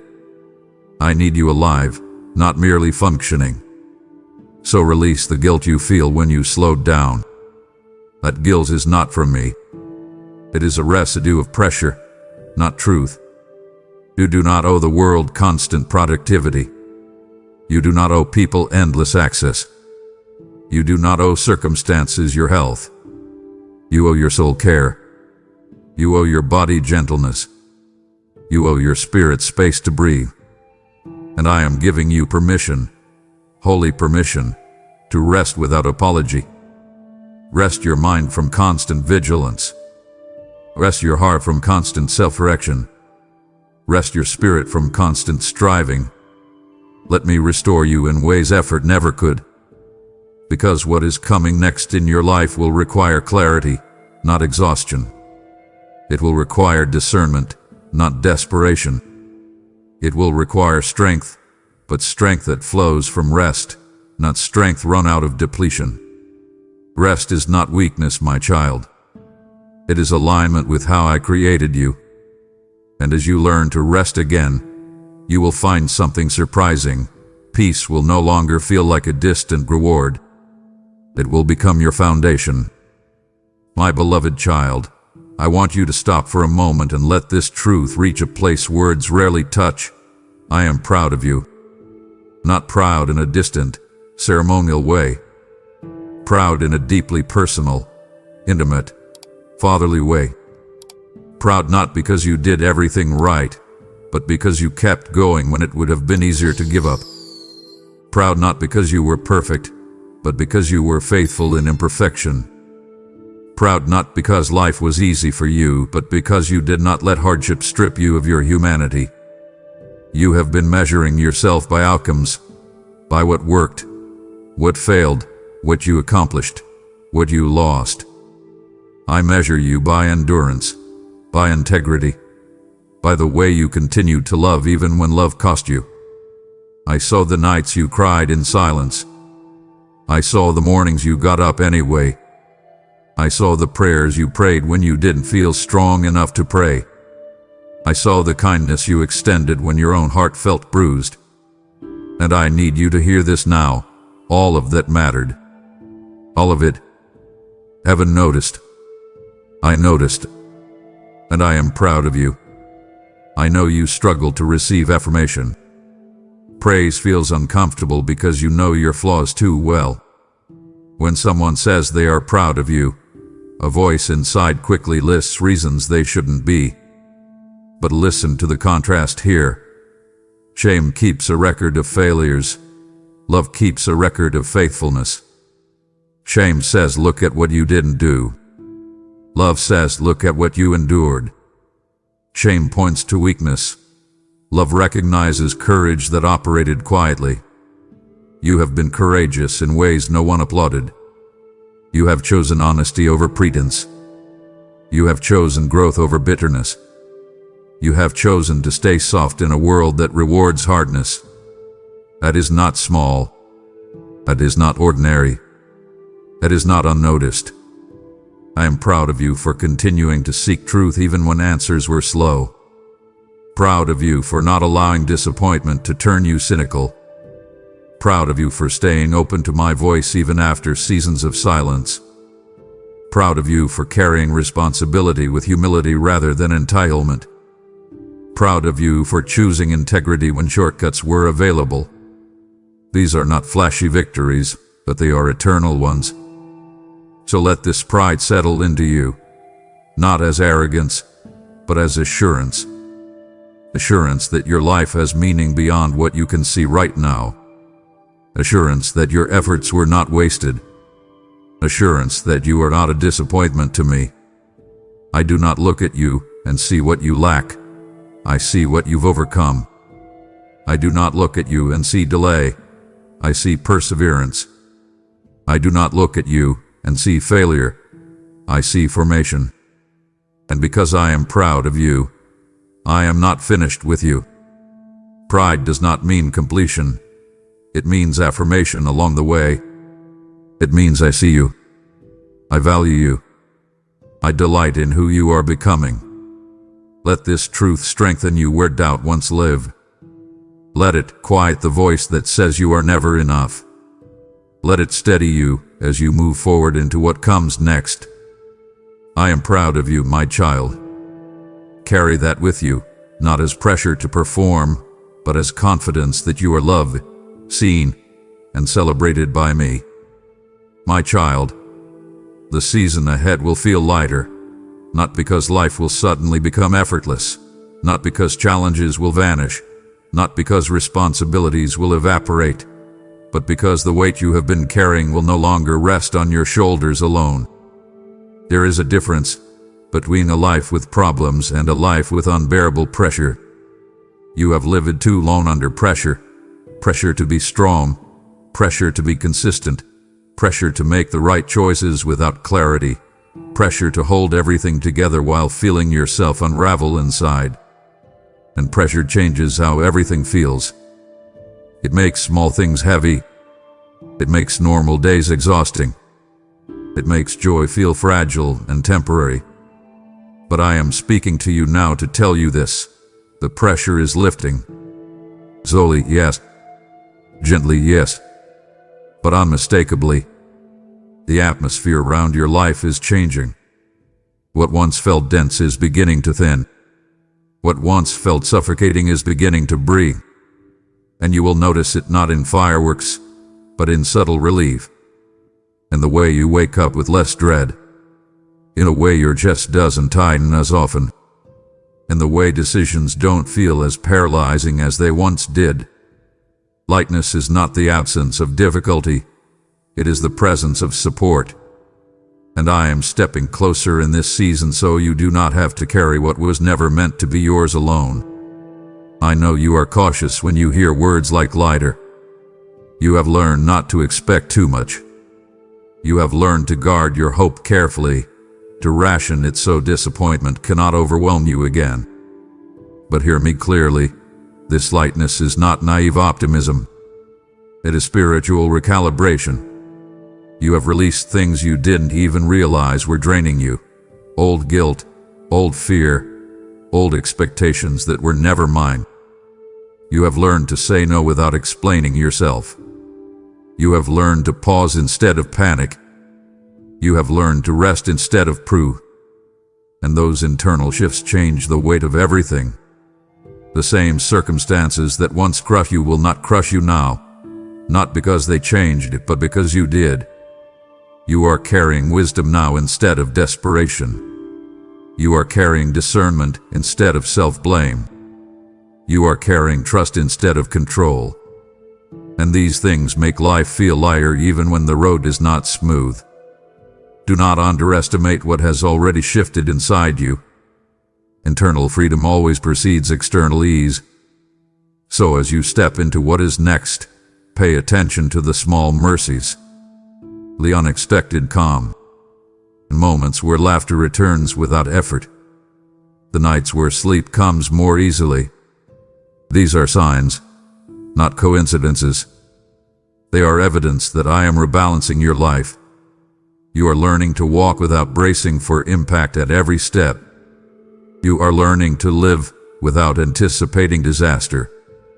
You are learning to trust that not every season must be survived. Some can be enjoyed. This does not mean you will never feel heavy again. But it does mean heaviness will no longer define you. You will carry it differently. You will release it sooner. You will recognize it as a signal, not a sentence. The season ahead will feel lighter, my child, because you are no longer carrying it alone. I am walking with you more closely now, and where I walk, burdens shift. Stay open to this lightness. Do not rush past it. Let it teach you that life does not have to hurt to be meaningful. Sometimes meaning arrives wrapped in relief. My beloved child, this is the moment I ask you not to analyze, not to prepare, not to brace, but to receive. Receive this peace now, not later. Not after everything is resolved. Not after all questions are answered. Now, peace is not a reward for having everything figured out. It is a gift for trusting me in the middle of uncertainty. You have lived too long postponing peace, telling yourself you will rest once things settle, once decisions are made, once clarity comes. But clarity often follows peace, not the other way around. Peace is not the absence of noise, it is the presence of assurance. And I am offering you assurance now. Let it settle into your body. Let it slow your breathing. Let it quiet the mental rehearsals that keep looping in your mind. You are safe in this moment. You are held in this moment. Nothing is being demanded of you right now except openness. Peace does not rush in like a storm.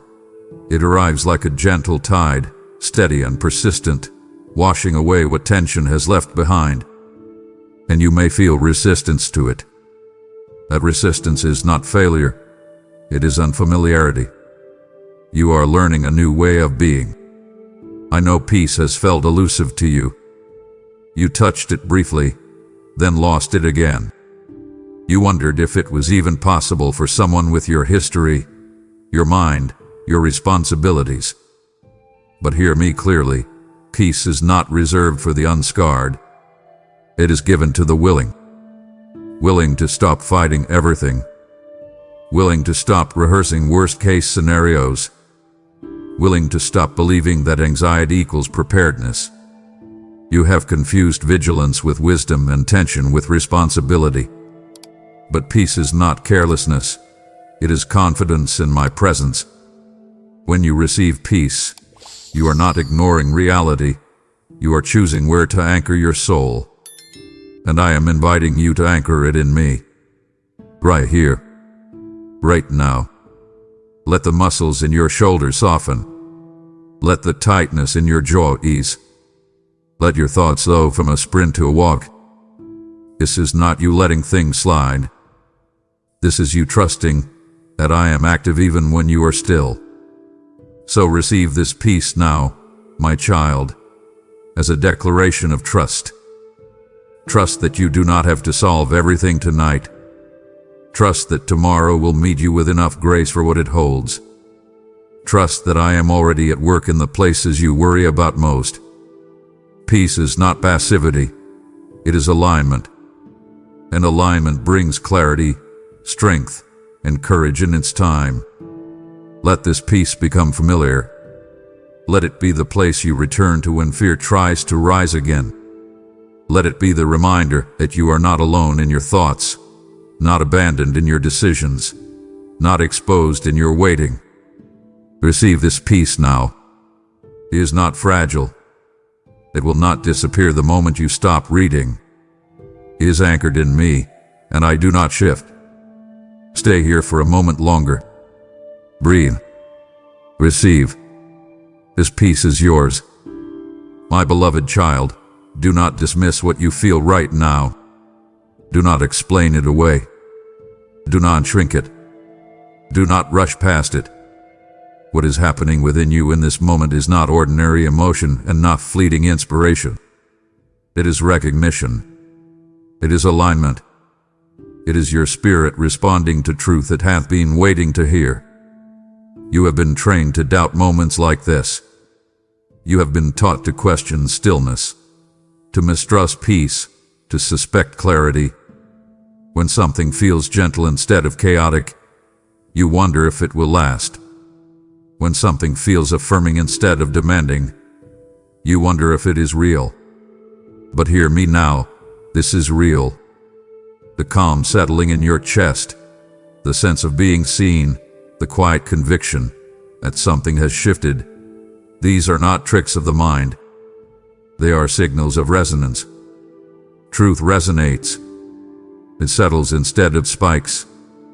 It anchors instead of agitates. And what you feel right now is the resonance of my voice meeting your heart without obstruction. That is why it feels different. That is why it lingers. That is why you cannot simply move on as if nothing happened. You have dismissed sacred moments before, not because you were careless, but because you were afraid to hope again. You told yourself, it's just a feeling, or I'll wait and see, or I don't want to get my expectations up. And in protecting yourself from disappointment, you also protected yourself from depth. But I am inviting you now to do something braver than skepticism. I am inviting you to stay present. Presence is powerful. Presence allows truth to take root. Presence lets healing finish its work instead of being interrupted by distraction. Do not rush back into noise. Do not immediately fill this space with analysis or productivity. Let the moment breathe. Let it expand. Let it teach you something about yourself, that you are capable of peace, capable of stillness, capable of receiving without striving. What you feel right now is not the end of something. It is the beginning of awareness. Awareness that you are not as lost as you feared. Awareness that you are not as broken as you believed. Awareness that you are still deeply connected to me. And my child, I need you to understand why this matters so much. Moments like this are doorways. They are thresholds between who you were and who you are becoming. If you dismiss them, you return to old patterns unchanged. If you honor them, you step forward differently. Do not confuse familiarity with safety. Old habits may feel safe, but they no longer serve you. This feeling, this clarity, this peace, this gentle strength, this is what alignment feels like. Alignment does not shout. It does not rush. It does not pressure. It invites. It reassures. It steadies. And when you honor it, it begins to shape how you respond to life going forward. You will pause instead of panic. You will listen instead of assume. You will trust instead of brace. Do not dismiss what you feel right now, my child. It is not fragile. It is foundational. Let it stay. Let it settle. Let it remind you that you are capable of living from a place of peace, not just visiting it occasionally. This moment is not asking you to change everything instantly. It is asking you to remember who you are when you are not afraid, and that remembering is holy. My beloved child, stay with me. Not just here, not just in this moment. Stay with me as you move back into the world that will try to pull you in 1,000 directions at once. Stay with me when the noise returns. Stay with me when old thoughts knock again. Stay with me when doubt tries to re-enter quietly, dressed as logic or caution or realism. Stay with me when life becomes ordinary again, because faith is not only built in sacred moments, it is sustained in daily ones. I am not asking you to remain in stillness forever. I am asking you to carry stillness within you wherever you go. Staying with me does not mean withdrawing from life. It means living from a different center. A center that is anchored instead of anxious. A center that is attentive instead of reactive. A center that listens before it leaps. This is how transformation endures, not through emotional peaks, but through consistent presence. And I am offering you my presence continually, not conditionally. I know how easy it is to drift. Not intentionally, not rebelliously, just gradually. One distraction at a time. One hurried decision at a time. One unexamined fear at a time. That is why I say stay. Staying is an act of choice. It is choosing to return to truth when lies feel louder. Choosing to breathe when pressure mounts. Choosing to remember this moment when old patterns try to reclaim you. You do not need to hold on to everything you heard word for word. You only need to hold on to me. When you feel overwhelmed, stay with me. When you feel uncertain, stay with me. When you feel confident, stay with me. I'm not only here for rises, I'm here for direction. For love, for joy, for rest. Staying with me will not make life smaller. It will make it clearer. You will recognize what matters sooner. You will release what drains you faster. You will choose with wisdom instead of impulse. That is the fruit of staying. So as this message comes to a close, do not think of it as an ending. Think of it as an invitation that continues. I am not stepping away when the words stop. I am walking with you into what comes next. You are not being sent off alone.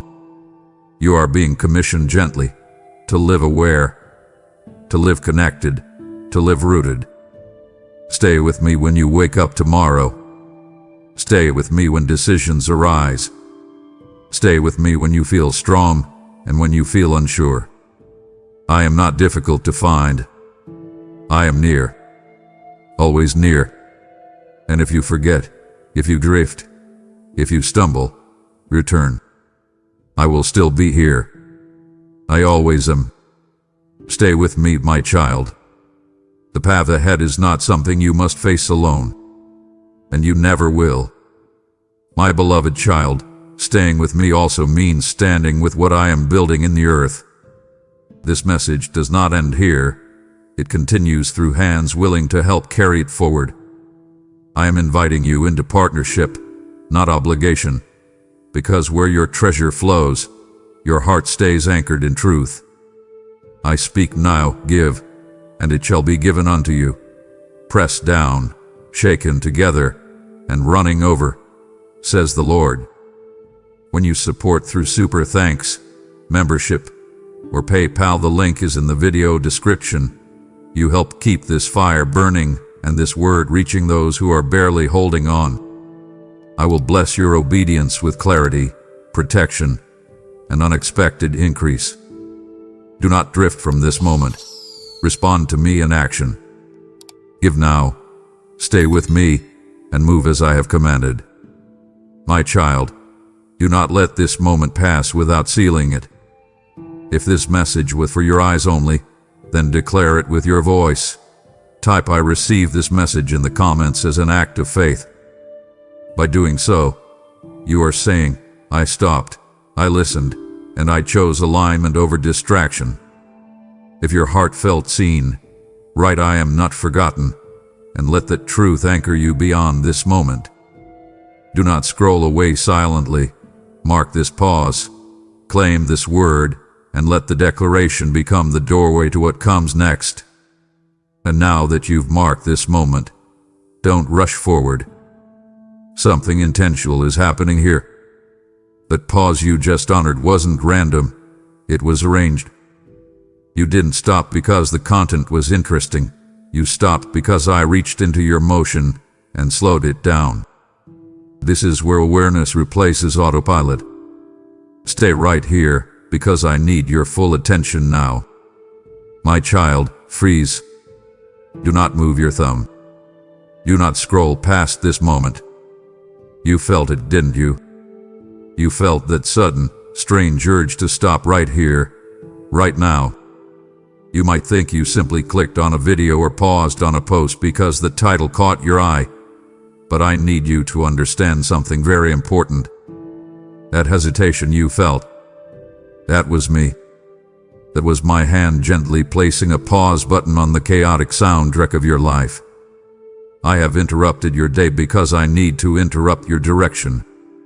I have stopped you because you are moving too fast, and you are missing the very things I placed you on this earth to find. Look at where you are right now. You are holding this device, staring into a screen, perhaps surrounded by people but feeling completely alone. Or maybe you are sitting in the quiet of your room trying to drown out the noise in your head. I see you. I see the tension in your shoulders. I see the way your eyes are tired from looking for answers in places that only offer distractions. You have been running, my child. You have been running a race I never asked you to enter, chasing approval I have already given you, and carrying burdens I long to take from your hands. Stop and breathe. Take a deep breath in. Let it out slowly. I am jealous for your attention. I am not jealous of you. I am jealous for you. I see how the world pulls at your sleeve every second of the day. The notifications, the demands from your boss, the needs of your family, the endless stream of bad news and comparison that floods your eyes. It is all fighting to keep you distracted. It is a war for your focus. And while you are busy looking at everyone else's life, you are drifting away from the life I designed for you. I love you too much to let you keep drifting. That is why I had to hold you. That is why I had to freeze this moment in time. Listen to me closely. This is not a coincidence. Do not let the voice of the enemy tell you that this is just an algorithm or a chance encounter. That is a lie. I, the Lord your God, orchestrated this specific moment before the foundations of the earth were laid. I knew that on this specific day, at this specific hour, you would be weary. I knew you would need a reminder of who you belong to. I set this appointment with you.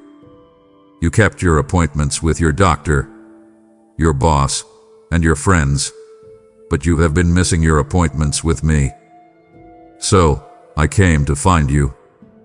I came to meet you right here in the middle of your scrolling. Silence the voices of doubt that are whispering to you right now. You hear them, don't you? They are telling you, this isn't for you, where you are too far gone, where God doesn't speak through a scream. Command those voices to be silent in my name. Close the door on your skepticism and open the door to your heart. I am not speaking to a crowd right now. I am speaking to you. I am speaking to the fears you haven't told anyone about. I am speaking to the heaviness you wake up with every morning. Stay here with me. Do not click away. The world can wait for 5 minutes. The emails can wait. The chores can wait. Your soul cannot wait. You are spiritually dehydrated, trying to survive on drops of water when I have an ocean of peace waiting for you. I have stopped you because I want to refill you. I want to wash away the grime of the world that has stuck to your spirit. This is a personal, intimate encounter. It is just you and me. I have cleared the room. I have stopped the clock. I am looking directly into your heart, and I am telling you, I am here. I am real. And I have something to say that will change everything if you will just stay still long enough to hear it. Come closer. Let me look at you. I do not look at the face you show your co-workers. I do not look at the smile you paste on for your family so they won't worry about you. I look deeper. I look at the condition of your soul, and my child, I see that you are exhausted. I see the bone-deep weariness that sleep alone cannot fix. You have been carrying a weight that is far too heavy for your frame. It is the crushing burden of performance. You have convinced yourself that if you stop moving, if you stop achieving, if you stop holding everything together for everyone else, your world will fall apart. But I am here to tell you that you are not the glue holding the universe together. I am. I see what happened last night. I was there in the room with you when the lights went out. I saw you staring at the ceiling, your body tired, but your mind racing like a runaway train. You were replaying conversations, calculating bills, and worrying about problems that have not even happened yet. You call it planning, but I call it torment. You are carrying a heavy backpack of worry everywhere you go. You take it to work, you take it to the dinner table, and you take it to bed. Is it any wonder your shoulders ache? Is it any wonder your stomach feels tied in knots? Your body is trying to tell you what your spirit already knows. You cannot keep living at this pace. You are running on fumes, and the tank hath been empty for a long time. Your spiritual well is dry. Think of the last time you truly felt peace, not just a moment of quiet, but deep, river-like peace. It has been a while, hasn't it? You try to sip from the muddy waters of entertainment, social media, or temporary distractions, but they leave you thirstier than before. You are like a person wandering in a desert, ignoring the oasis right beside them. You are spiritually dehydrated. You feel distant from me, not because I have moved, but because you are too tired to look up. You feel like your prayers are hitting the ceiling, but that is only because your exhaustion has created a fog around your heart. I see the specific anxiety that is eating at you. It is that nagging fear that you are falling behind.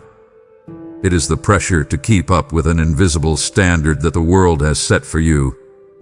You feel like you are juggling a dozen blast balls, terrified that if you drop one, you will be exposed as a failure. But listen to my whisper. I did not design you to be a juggler. I designed you to be my child. The anxiety you feel is a signal. It is a dashboard warning light flashing red, telling you to pull over before you break down completely. Pause now. Let me lift your chin. Look at me. You do not have to perform for me. You do not have to impress me with how much you can handle. I love you when you are productive, but I love you just as much when you are resting. I love you when you are strong, but I am nearest to you when you are weak. Hand me the heavy backpack. Take it off your shoulders right now. Visualize yourself handing me that worry about your finances. Hand me that stress about your children. Hand me that fear about your job. I am big enough to carry it all. You were never meant to carry the world. You were only meant to hold my hand. Breathe in my grace. Breathe out your stress. Let my presence wash over your weary soul like warm water. I am here to restore you, not to demand more from you. We need to talk about the thief in your house. It is not a person, it is a habit. It is the idol of busyness. You have built a shrine to activity in your life, and you are bowing down to it every single day. I see your calendar. I see your to-do list. It is packed so tight there is no room for air, let alone room for me. You have replaced intimacy with activity. You have believed the great lie of your generation, that doing more makes you more. You think that if you stay busy, you are important. You think that if you keep moving, you won't have to feel the pain or the emptiness bubbling underneath the surface. But busyness is not a badge of honor. Often, it is a cage. You are running on a hamster wheel, sprinting as fast as you can, sweating and striving, but you are not actually going anywhere. You are just spinning. I did not create you to be a machine that produces output. I created you to be a living soul that hosts my presence. What does it profit a man to gain the whole world, to get the promotion, to keep the house perfectly clean, to attend every event, and yet lose his own soul's peace? You are trading diamonds for dust. You are trading the eternal comfort of my voice for the temporary noise of the world. I am commanding you today, smash this idol. It is time to take a hammer to the schedule that is choking the life out of you. I want you to look at your week, and I want you to cancel something. Yes, I am serious. There is something on your plate that I did not put there. There is an obligation you said yes to out of guilt, not out of guidance.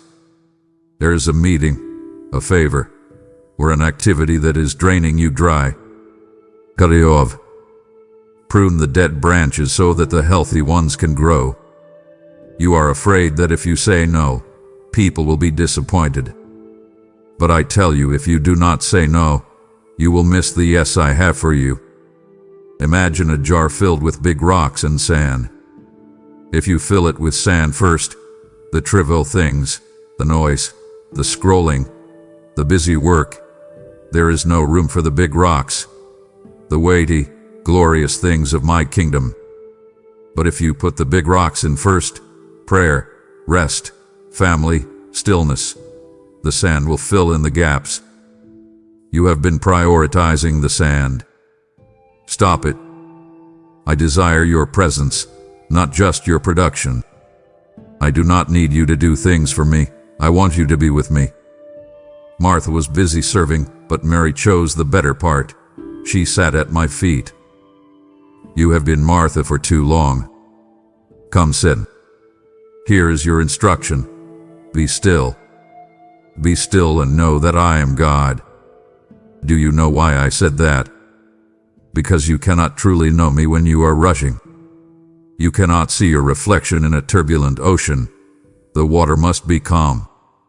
You cannot hear my whisper in a hurricane. The wind must die down. Turn off the radio in the car. Leave your phone in the other room. Sit in the chair and do nothing for 5 minutes. It will feel uncomfortable at first. You will itch to get up. You will feel the urge to check something. Fight it.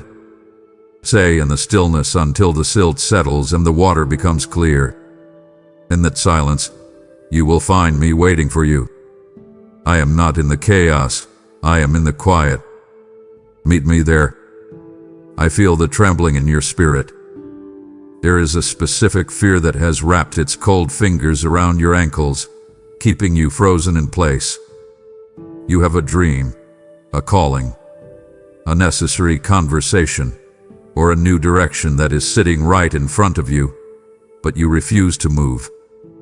Why? Because you are terrified of failing. You are terrified of looking foolish. You play the movie in your mind of everything going wrong. You see the rejection, the loss, the embarrassment. You have built a monument to the worst-case scenario, and you visit it every day to worship your own anxiety. Let me shatter that fear right now. God has not given you a spirit of fear, but of power, and of love, and of a sound mind. Fear is not an emotion. It is a spirit, and it is a trespasser. It does not belong in your house. When fear whispers, "What if you fail?" I want you to shout back, "What if I fly?" You are looking at the size of the giant, but you have forgotten the size of your God. Look back at your history. Look at the timeline of your life. How many times were you afraid before? How many times did you think, "This is the end"? And yet, here you are. You survived. I sustained you. I made a way when there was no way. I parted the Red Sea in your lifetime, and time again. Why do you think I will stop now? You are waiting for the fear to go away before you take a step. My child, that is not how faith works. Courage is not the absence of fear. Courage is trusting me while you are afraid. It is feeling the shaking in your knees and taking the step anyway. I am commanding you to take that step. Write that application. Like that phone call. Apologize to that person. Start that ministry. Do the thing that makes your heart pound. You are waiting for safety, but safety is found in obedience, not in hiding. The safest place in the universe is in the center of my will, even if it looks dangerous to the world. Think about the worst-case scenario. Let's look it in the eye.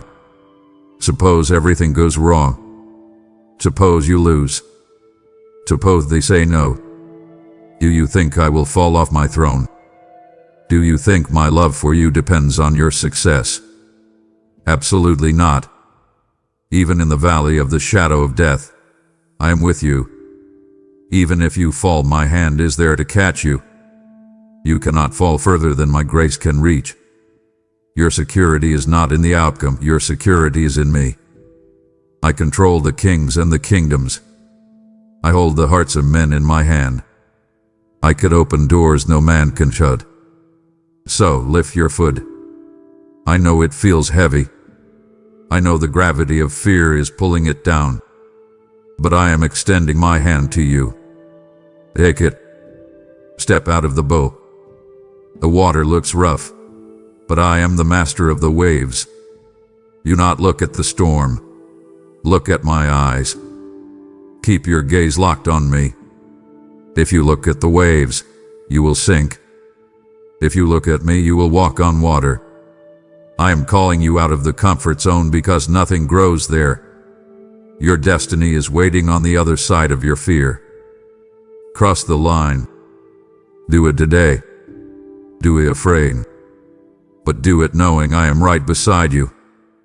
The world has slapped so many sticky notes on your forehead that you have forgotten what you look like. You look in the mirror and you see divorced. You see unemployed. You see addict. You see mediocre. You see disappointment. You see too old or too young. These are the labels the world has given you, and you have accepted them as your name tag. You walk into a room, and you feel small because you believe these lies.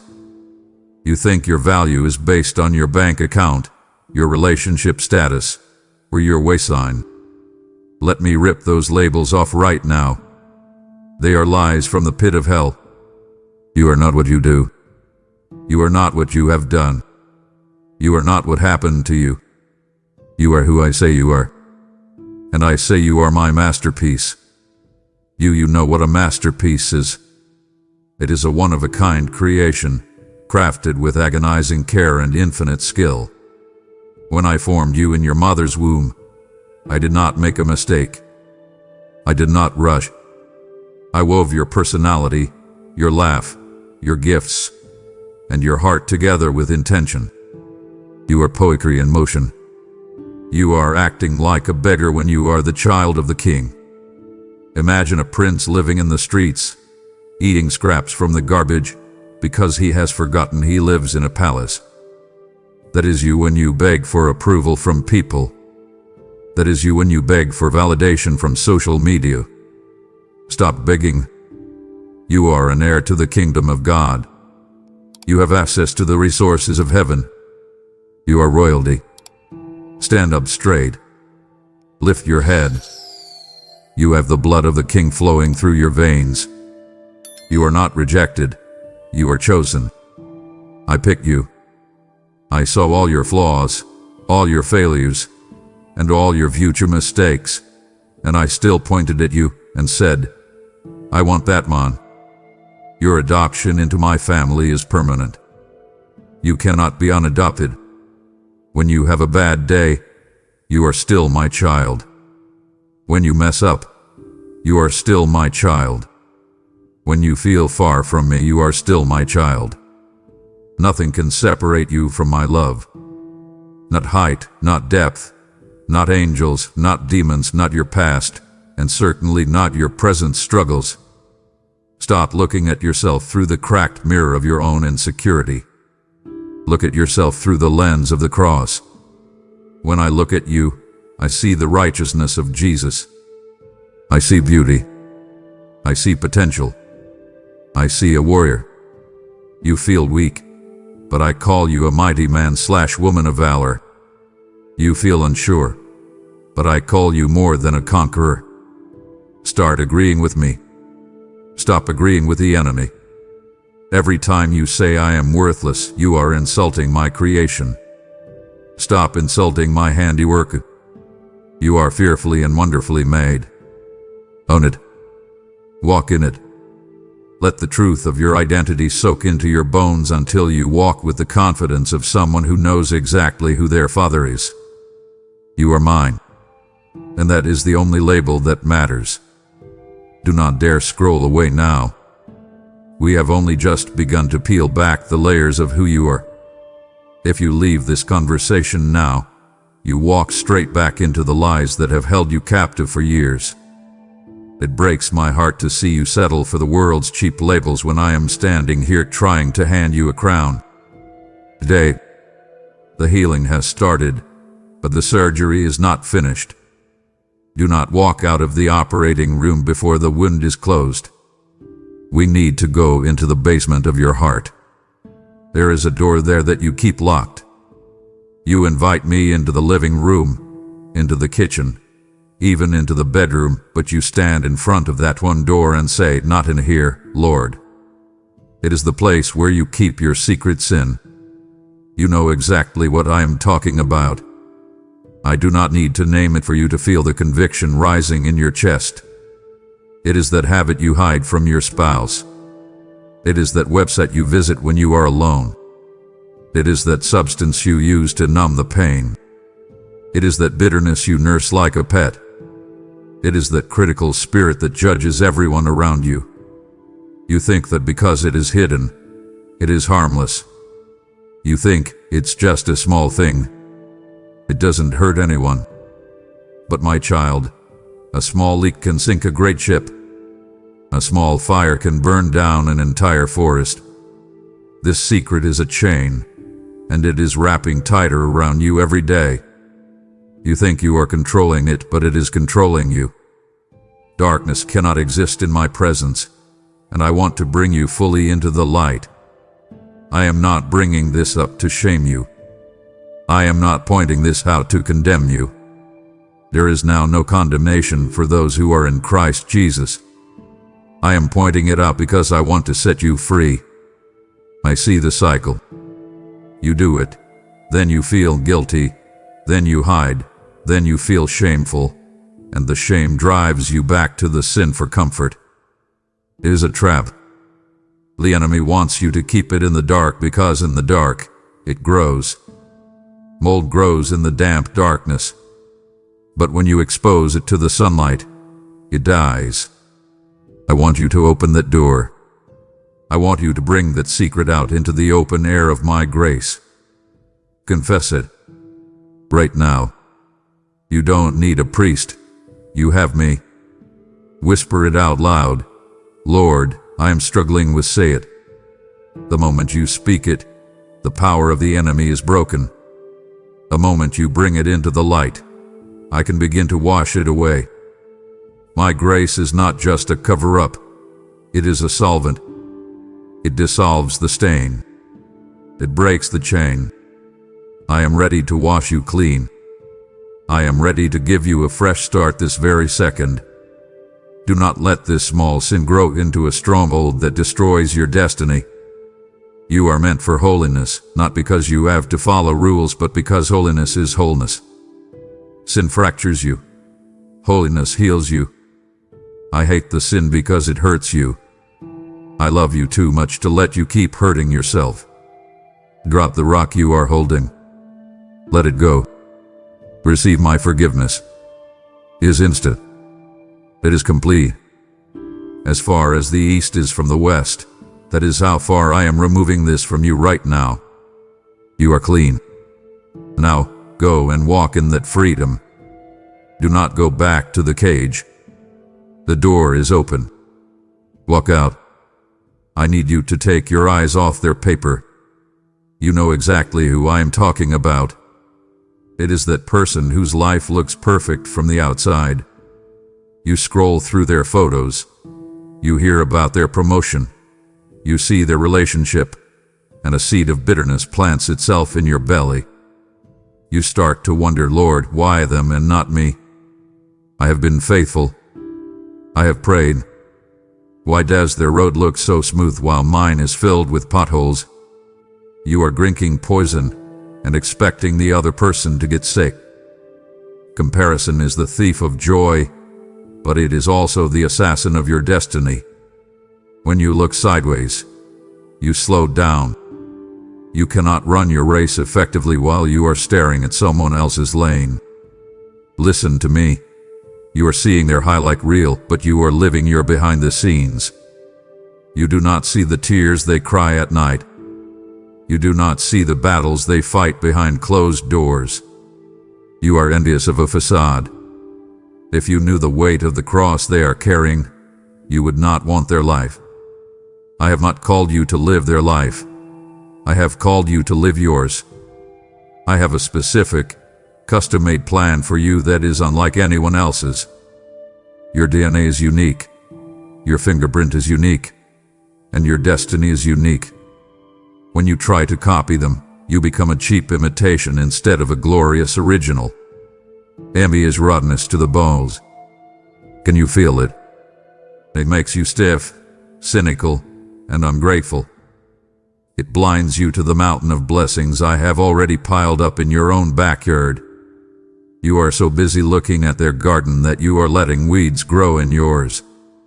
I am commanding you right now, stop looking at them. Unfollow them if you have to. Mute their updates. Do whatever it takes to guard your heart. You are not in competition with them. In my kingdom, there is no scarcity. Just because I blessed them does not mean I have run out of blessings for you. My resources are infinite. I own the cattle on 1,000 hills. I can bless you both without diminishing my supply. Look at me. Let us fix our eyes on Jesus, the author and perfecter of our faith. When you look at me, the world fades. When you look at me, you remember that you are loved not for what you achieve, but for who you are. I am writing a story with your life that is beautiful in its own time. You are frustrated because you are in chapter 4 comparing yourself to someone in chapter 20. Trust the author. I know how to write a good ending. I know exactly what you need and when you need it. If I gave you what they have right now, it might crush you because you are not ready for that specific weight. Trust my timing. Celebrate the lane I have designed for you. It is a good lane. It has scenery that only you will see. It has victories that only you can win. When you see others succeeded, I want you to praise me for it. Why? Because it proves that I am a God who blesses his children. If I did it for them, I can do it for you. Turn that envy into praise and watch how your heart lightens. I have not forgotten you. I have not overlooked you.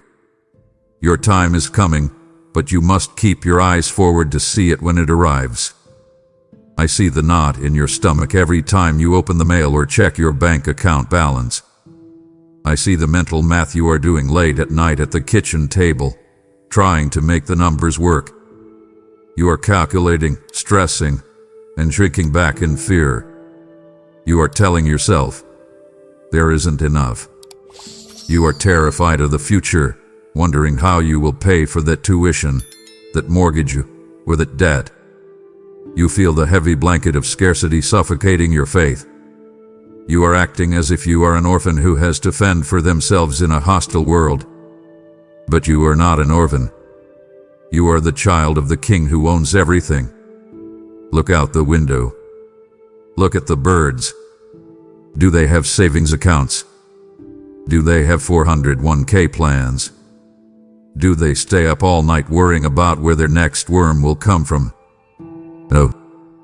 They wake up and sing. They fly without a care because they know, instinctively, that provision is available. Are you not of more value than they? If I feed the birds that do not sow or reap, will I not take care of you, who are made in my own image? You are insulting my character when you worry like this. You are acting as if I am a negligent father who forgets to feed his children. I'm Jehovah Jireh, the God who provides. It is not just what I do, it is who I am. I need you to understand the difference between being a steward and being a hoarder. A steward manages resources with wisdom and faith. A hoarder holds on tight out of fear. You are holding your money with a clenched fist, terrified to let any go, thinking that if you give, you will lose. But in my kingdom, the economy is different. In my kingdom, you give to receive. You scatter to increase. When you clench your fist, nothing can leave, but nothing can enter either. Open your hand. Release the grip of fear. This is a challenge. Test me. I dare you. Bring the whole tithe into the storehouse and see if I will not throw open the floodgates of heaven. You think you cannot afford to give right now. I tell you, you cannot afford not to give. Generosity breaks the spirit of poverty. When you give even when it hurts, you are declaring to the spiritual realm, God is my source, not this job, not this economy, and not this paycheck. You are shifting your trust from the resource to the source. Stop looking at the economy of the world. Look at the economy of heaven. I have ways of providing for you that you cannot even imagine. I can make a way in the wilderness. I can make shoes last for 40 years. I can bring water from a rock. I can send ravens to feed you. I can cause men to give into your bosom. But you must trust me. Stop speaking lack over your life. Stop saying, I'm broke. Stop saying, I'll never get out of debt. Your words are prophesying your future. Start declaring, my God shall supply all my needs according to his riches in glory. I want you to breathe. Release the tension in your gut. I know what the bill says, but I also know what I can do. Do your part. Work diligently, spend wisely, but then surrender the worry. You cannot add a single hour to your life by worrying. Give the burden of provision to me. I am good at being God. I have never failed to provide for my own, and I am not going to start failing with you. We need to talk about the person you are trying not to think about. The name that, when you hear it, makes your chest feel tight and your mood turn dark. I see the bitterness you are harboring. You feel justified in your anger. They hurt you. They betrayed you. They said things that cut you to the bone. You have replayed the argument in your mind 1,000 times, thinking of all the things you should have said. You are holding onto that grudge like a shield, thinking it protects you from getting hurt again. But my child, unforgiveness is not a shield. It is a prison cell. And you are the one locked inside, not them. You are drinking the poison of resentment and hoping they die. But they are outliving their life, perhaps not even thinking about you, while you are stuck in a cage of anger. I am commanding you today, forgive. I am not asking you to say that what they did was okay. It was not okay. It was wrong, and I saw it. I am the God of justice, and I do not take sin lightly. But I am asking you to forgive not for their sake, but for yours. You need to be free. You cannot fly with the weight of hatred tied to your ankles. You cannot be filled with the Holy Spirit when you are full of bitterness. Oil and water do not mix. But God, you say, they don't deserve it. You are right. They don't. But neither did you. Remember when you stood before me, guilty of sin, rebellious and broken. Did you deserve my mercy? No. But I gave it to you anyway. Freely you have received, freely give. You cannot ask for my forgiveness for your sins while holding on to the sins of others. Drop the stone you are waiting to throw. It is too heavy for you to carry. I have the power to restore. You think the relationship is dead, buried, and gone. You think too much time has passed. But I am the God of resurrection. I can restore the years the locusts have eaten. I can turn the hearts of fathers to children and children to fathers. I can melt a heart of stone. But it starts with you. It starts with you praying for them. Yes, I said pray for them. Bless those who curse you. Pray for those who mistreat you. It is impossible to hate someone while you are praying for their blessing. It will feel like swallowing glass at first, but as you pray, the jagged edges of your anger will smooth out. Take the first step. Send the text. Make the call. Or if that is not safe or possible, simply release them in your heart right now. Say it out loud, I forgive. I release them to you, God. I will not hold this debt against them anymore. Feel the chain breaking. That is the feeling of freedom. I want your heart to be soft again. I want you to be able to love without fear. Trust me with the justice. Trust me with the healing. Your heart is too precious to be used as a storage unit for old trash. Clean it out today. Let my love fill the spaces where the anger used to live. I am calling you to unplug. I am calling you to disconnect from the matrix that is draining your soul. I see how you reach for your phone the moment you wake up. Before you say good morning to me, you are checking what the world has to say. You scroll before you sleep. You scroll while you eat. You scroll when you are bored. You are filling every silent moment with noise, images, and opinions. You are terrified of silence because in the silence, you might have to face yourself. But my child, the noise is killing your spirit. The algorithm is not your friend. It is designed to keep you addicted, anxious, and outraged. It feeds you fear. It feeds you comparison. It feeds you lust. It is a constant stream of sewage pouring into your eye gate and your ear gate. And then you wonder why you feel anxious. You wonder why you feel depressed. You are eating spiritual junk food all day long and wondering why you are spiritually sick. You are listening to influencers who do not know my name, while ignoring the influence of the Holy Spirit who lives inside you. I want to speak to you, but the line is always busy. I am whispering, I love you, but you are listening to a video. I am whispering, go this way, but you are reading a comment section full of hate. You need to clear the static. I am commanding you to guard your gates. Your eyes are the lamp of the body. If your eyes are looking at darkness, your whole body will be full of darkness. Stop scrolling mindlessly.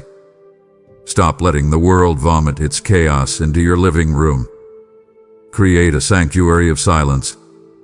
I am waiting for you in the secret place. When you pray, go into your room, close the door and pray to your Father, who is unseen. Close the door on the world.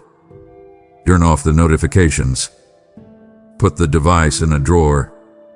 Give me 15 minutes of undivided attention. In that silence, you will hear a voice that sounds like many waters. You will hear the voice that calms storms. You will hear the instruction you have been begging for. You are seeking validation from likes, shares, and comments. You post something and wait to see if people approve. You are handing your self-worth to strangers. Stop it. Your validation comes from the fact that I died for you. Your worth was settled on Calvary. You do not need the applause of the crowd when you have the approval of the King. This is an invitation to deep, restful peace. The world screams, but I whisper. To hear a whisper, you must be close, and you must be quiet. Come close. Lean in. Let the digital noise fade away until the only thing you hear is the beating of my heart. I have secrets to tell you. I have strategies to give you. I have love to pour on you. But you have to put the phone down to catch what I am throwing. Disconnect from them so you can reconnect with me. I feel your finger hovering, tempted to leave. Stop. Is a fleeting video or a noisy notification worth more than the voice of your Creator? It wounds me deeply when you choose the chaos of the world over the intimacy of this moment. I have cleared this room just for you. Do not walk out on me while I am still speaking. The words I am about to say are the specific keys to your freedom. Do not break this connection. Your soul cannot afford to miss what comes next. My child, you have silenced the chaos of the world to hear my whisper, but millions are still deafened by the enemy's noise. I am calling you to be the amplifier of my voice in this digital wilderness, turning the volume of my truth up for those who are drowning in anxiety. By supporting this channel through Super Thanks, membership, or the PayPal link below, you are not just giving money. You are erecting a lighthouse that guides lost ships into the harbor of my peace. As you pour into this mission to spread my word, I declare that I will pour into your bosom, pressed down, shaken together, and running over. Do not let this moment pass. Become a partner in rescuing souls from the outer rhythm of fear. Sow your seed today, and watch me turn your offering into a global harvest of hope. Click the link and stand with me now. There is a voice in your head that sounds like your own, but it is the voice of the accuser. It tells you you are not enough. It says you are not smart enough. You are not strong enough. You are not holy enough. You are not good enough. It points out every flaw, every mistake, every stutter, and every stumble. It pushes you to strive for perfection, telling you that if you can just be perfect, then you will be safe. Then you will be loved. My child, that is a lie from the pit of hell. Perfectionism is a cruel taskmaster that will beat you until you collapse. I need you to hear this truth. You are not enough on your own. And that is exactly how it is supposed to be. If you were enough, you would not need a savior. If you could do it all by yourself, you would not need my spirit. Your insufficiency is the very thing that qualifies you for my sufficiency. I am not looking for a perfect vessel. I am looking for a cracked one, so that my light can shine through the cracks. My grace is sufficient for you, for my power is made perfect in weakness. Read that again. My power is made perfect in your weakness. Not your strength, not your talent, not your polished performance. I love your weakness because it is the place where I get to be God in your life. When you are weak, then you are strong, because you stop relying on your limited resources and start relying on my infinite ones. Stop trying to hide your limping. Stop trying to cover up your scars. Bring them to me. I see you trying to burn your place in my family. You think you are on probation. You think one wrong move and you are out. My beloved, you are seated in heavenly places with Christ. It is a finished work. When Jesus said it is finished, he meant it. He did say, it is finished, provided you never mess up again. He paid the full price. You are not working for salvation. You are working from salvation. You are already approved. You are already accepted in the beloved. Reject the religion of do more, try harder. Embrace the relationship of rest and receive. When you feel like you are not enough, run to the one who is more than enough. I am El Shaddai, the all-sufficient one. I have enough wisdom for your confusion. I have enough strength for your exhaustion. I have enough grace for your sin. I have enough love for your loneliness. Take a deep breath and say, I am not God, and that is okay. Release the pressure to be the savior of your own life. You are a human being, made of dust, sustained by breath. I know your frame. I remember that you are dust. And I love you. I love the real you, the messy you, the unfinished you. You are enough because I am in you. And I am always enough. Walk in that confidence today. You are fully equipped, fully empowered, and fully loved, right now, just as you are. You have been wondering why you feel so beaten down lately. You wake up feeling heavy. You go through your day feeling like you are walking through a minefield, constantly getting hit by unexpected waves of irritation, sadness, and discouragement. You feel exposed, like you are standing in the middle of a battlefield wearing nothing but your pajamas. My child, the reason you feel so vulnerable is because you walked out of the house this morning without your uniform. You are a soldier in a spiritual war, yet you are trying to fight with your bare hands. You forgot to put on the armor I gave you. I did not leave you defenseless. I know the enemy you face. I know he is a liar, a thief, and a destroyer. He shoots arrows at you when you are not looking.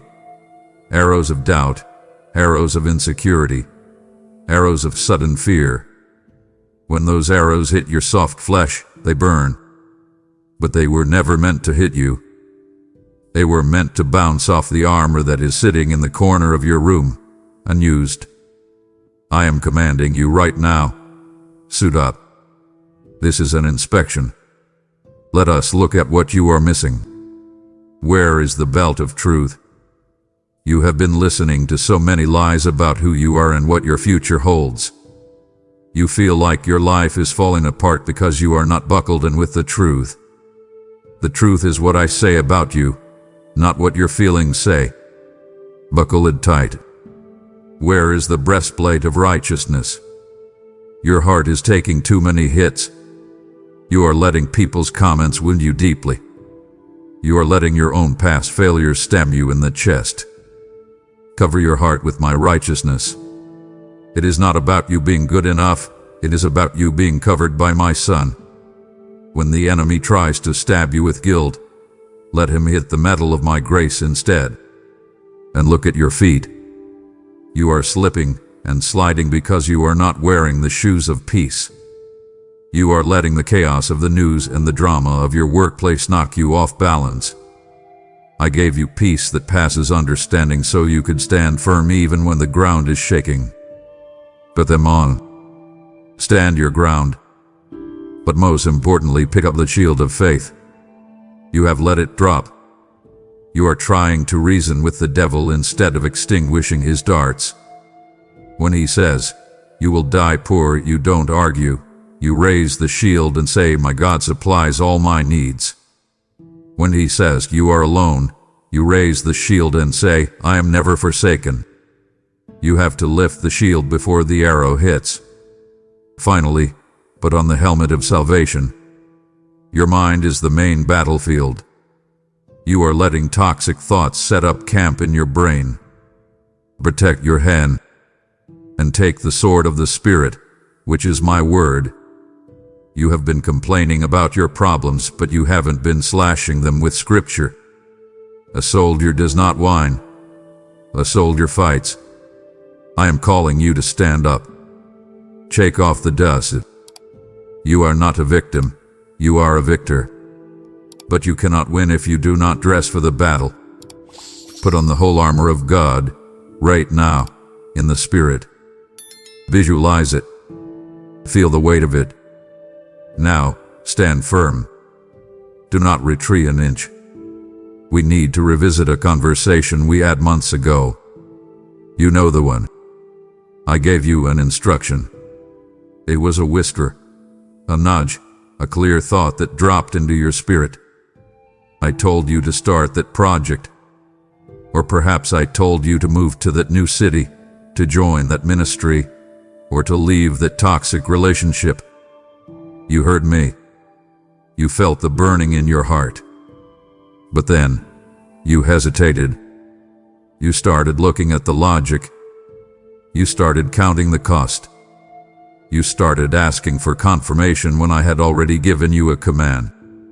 And now, here we are, months later, and you are still standing on the edge of the diving board, shivering, afraid to jump. I need you to understand something very serious.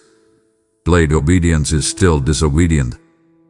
You are waiting for the fear to go away, but I am waiting for you to move. You are waiting for the perfect conditions, but I am the God who works best in imperfect conditions. You feel stuck in your life right now, like the wheels are spinning in mud. You are praying for a breakthrough, but I cannot give you step 2 until you take step 1. The blessing you are crying out for is waiting for you, but it is waiting on the other side of your obedience. You are blocking your own flow. You say, but God, I am not ready. I don't have the money. I don't have the degree. I don't have the connections. My child, do you think I didn't know that when I called you? I do not call to go to God. If you had everything you needed, you wouldn't need me. I designed this assignment so that you must rely on me. Your inadequacy is the canvas for my glory. When you step out with nothing but a word from me, that is when I show up. That is when the Red Sea parts. It didn't part while they were standing on the beach discussing the water temperature. It parted when their feet touched the water. You are afraid of the risk. You think it is safer to stay in the boat. But the boat is going nowhere. The safest place in the entire universe is the center of my will. It is safer to be in a storm with Jesus than on a calm shore without him. I am commanding you to take the leap.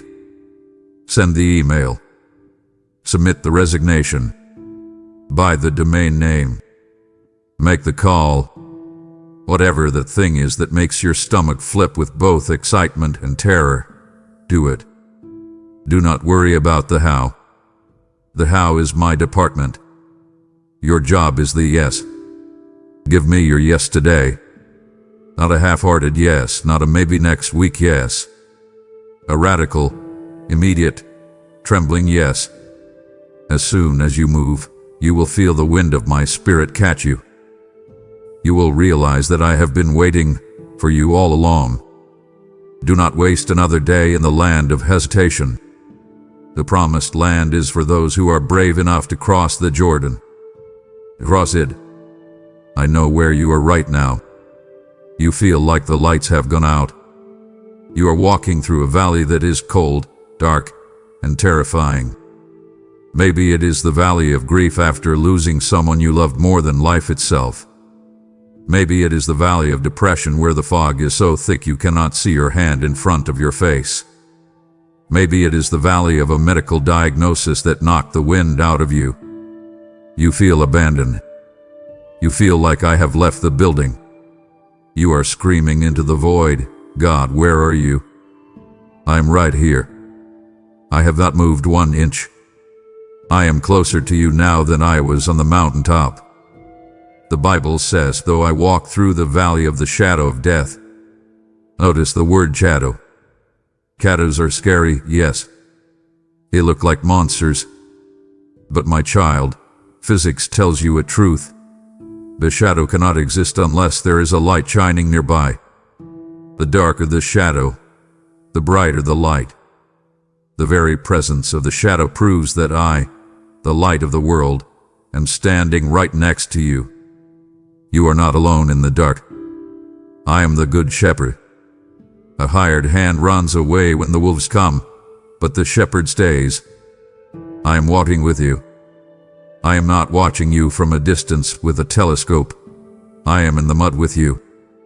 I am holding your hand even when you are too numb to feel it. I am catching every tear that falls from your face. I am close to the broken-hearted. That is a promise. Your heart is broken, which means I am closer than your very breath. You are afraid that this valley is your new permanent address. You think you will never be happy again. You think the sun will never rise again. That is a lie. This is a valley to walk through, not a house to live in. Though I walk through, you are moving. It feels slow. It feels painful. But you are moving. There is an exit to this valley. There is a table prepared for you in the presence of your enemies on the other side. But you must keep walking. Do not set up a tent in your depression. Do not make a home in your grief. Keep taking one small step at a time. Let my rod and my staff comfort you. My rod is to beat away the predators that try to attack you while you are down. My staff is to gently pull you back when you get too close to the edge of the cliff. Lean on me. You don't have to be strong right now. You don't have to quote scriptures and pretend everything is fine. You can just weep. You can just survive. I will carry you when you cannot walk. I will be your strength when yours is gone. We will get through this. I promise you. The morning is coming. Just hold on to my hand. Stop talking. Just for a moment. Stop and listen to what has been coming out of your mouth. I have been listening to your daily conversation, and my heart breaks because you are cursing your own life. You wake up and say, I'm so tired. You look in the mirror and say, I'm so ugly. You look at your bills and say, I'll never get ahead. You look at the news and say, everything is getting worse. You think you are just venting. You think you are just being realistic. But you are releasing death into your atmosphere. Death and life are in the power of the tongue. This is not a metaphor. It is a spiritual law. Your words are containers. They carry power. When you speak negativity, you are giving the enemy permission to work in your life. You are signing agreements with the dark side. You are prophesying failure over your own future. How can I bless you when you are busy cursing yourself? You are steering the ship of your life onto the rocks with the rudder of your tongue. I am commanding you to change your vocabulary. I want you to prophesy to the dry bones in your life. Remember Ezekiel. I didn't tell him to complain about the bones. I didn't tell him to analyze why the bones were dry. I told him, prophesy to these bones and say to them, O dry bones, hear the word of the Lord. You need to speak to your situation. Don't talk to me about your storm. Talk to your storm about me. Speak to your bank account. You will overflow. Speak to your body. By his stripes, I am healed. Speak to your children. You shall be taught of the Lord. It will feel strange at first. You will feel like you are lying because the facts say the opposite. But faith calls those things that are not as though they were. You are aligning your confession with my profession. I have spoken good things over you. I need you to agree with me. And I have a specific instruction regarding others. Silence the gossip. Stop tearing people down. Stop participating in slander. When you speak poison about others, you poison your own soul. Let no corrupt word proceed out of your mouth, but only what is good for edification. If you cannot say something that builds up, say nothing. I challenge you, for the next 24 hours, speak only life. No complaints, no self-pity, no gossip. If a negative thought comes, swallow it. Do not give it a voice. Replace it with a promise. Watch how the atmosphere in your house changes. Watch how your mood lifts. Your tongue is a match. Use it to light a fire of revival, not to burn down your blessings.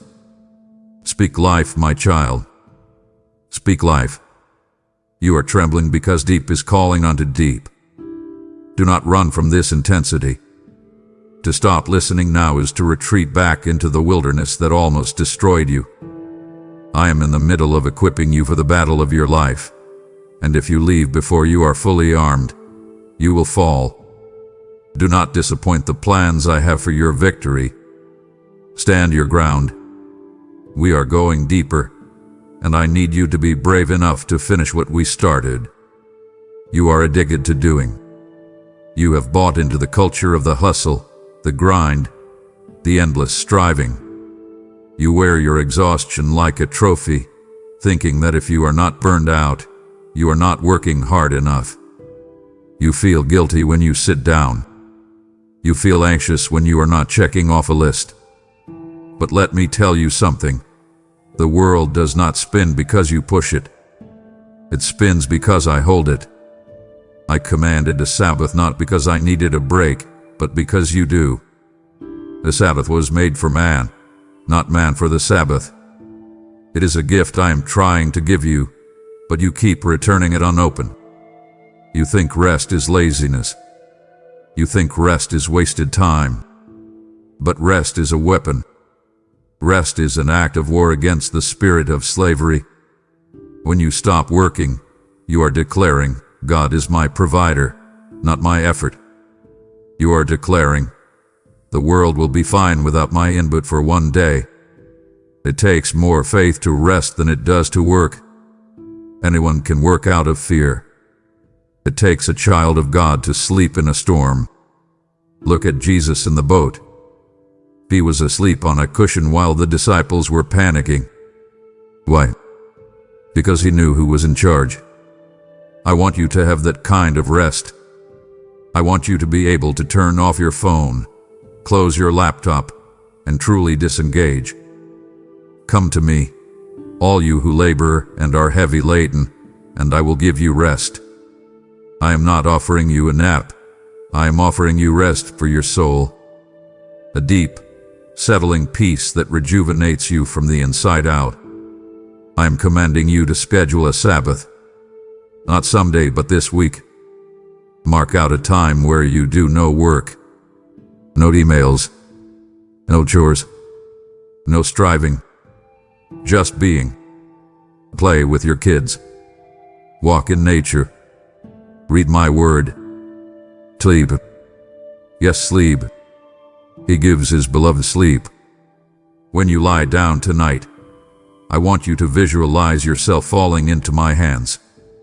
You do not have to keep one eye open. I do not slumber or sleep, so you can. I will watch over the city. I will watch over your family. I will watch over your problems. You are not the general manager of the universe. Resign from that position today. He is already filled. Be still. Let your pulse slow down.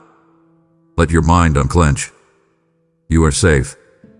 You are loved not for your output, but for your existence. Stop trying to earn what I have already freely given. Rest in my grace. Rest in my finished work. Breathe. Just breathe. You spend so much time staring into the fog of tomorrow, trying to make out the shapes of things to come. I feel the anxiety that tightens your chest when you think about next year, or even next month. You are terrified of the unknown. You play the what-if game until you are paralyzed. What if I lose my job? What if the diagnosis is bad? What if I end up alone? You are trying to mentally prepare for disasters that I have not even written into your story. You are suffering twice, once in your imagination and once in reality, but the reality hasn't even happened yet. I need you to stop trying to be the fortune teller of your own life. You are terrible at it. You only see the obstacles. You never see the miracles I have placed next to them. You see the mountain. I see the tunnel I have already bored through it. You see the storm. I see the rainbow waiting on the other side.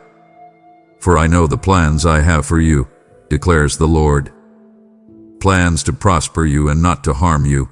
Plans to give you hope and a future. I know them. You do not need to know them. You just need to know me. Imagine you are in a car. You are in the passenger seat. I am in the driver's seat. You are frantically grabbing at the steering wheel, trying to slam on the brakes, screaming instructions, and staring at the GPS because you don't trust the driver. You are exhausted because you are trying to drive from the passenger seat. I am commanding you, let go of the wheel. Lean back. Look out the window and enjoy the ride. I know the way. I have driven this road 1 billion times. I have never crashed. I have never been lost. And I am not going to start with you. You are afraid because the road looks crooked. You see twists and turns that make no sense to your logical mind. But I go before you to make the crooked places straight. I am already in your tomorrow. I am already walking in your next year. I have already prepared the solution for the problem you haven't even encountered yet. I have already positioned the person you need to meet. I have already released the funds you will need. It is all prepared. Your worrying does not help. It only robs you of the strength you need for today. Trust is not knowing what is coming. Trust is knowing who is coming with you. Your latter days will be greater than your former days. I saved the best wine for last. You think your best days are behind you, buried in nostalgia. That is a lie. Your best days are in front of you, hidden in my hand. I am building something in your life that is going to surprise you. If I showed you the whole blueprint right now, you would run away in fear because it is too big for your current capacity. I am growing you into the person who can handle the future I have prepared. So, stop looking at the calendar with dread. Look at me with expectation. Hope is an anchor for your soul. Throw your anchor into my promises and hold on. I see you pulling away. I see the walls you are building around your heart, brick by brick. You tell yourself, I don't need anyone. People just hurt me. I'm better off alone. You sit in the back of the church. Or maybe you just watch a service online in your pajamas so you don't have to talk to anyone. You are embracing a lone wolf Christianity that I never designed. You think you are protecting yourself, but you are actually starving yourself. You cannot survive in the wild alone, and you cannot thrive in my kingdom in isolation. I did not create you to be a solitary island. I created you to be part of a body. Can a hand say to the eye, I don't need you? Can a foot detach itself and go for a walk on its own? It would die. You are a cell in a living organism. When you cut yourself off from the community of believers, you cut yourself off from the blood flow of encouragement, correction, and support. You are like a coal pulled out of the fire. Alone, you might glow for a few minutes, but you will quickly grow cold. Only in the pile of burning coals do you stay on fire. I know you have been hurt. I saw the betrayal. I saw the hypocrisy that disillusioned you. I know that church people can be messy because people are messy. But you are messy too, my child, and I still love you. Do not let the failure of a few keep you from the blessing of the many. There are people I have assigned to your life who are holding pieces of your puzzle. You will never be whole until you connect with them. There is a specific encouragement you need that will only come from the mouth of a brother or sister. There is a prayer you need that will only be answered when you join hands with another. I am commanding you to reach out. Today. Not when you feel like it, because you won't feel like it. Swallow your pride. Text that friend. Call that mentor. Join that small group. Walk across the room and introduce yourself. It requires humility to admit you need others. Pride says, I'm fine. Humility says, I need help. Bear one another's burdens, and so fulfill the law of Christ.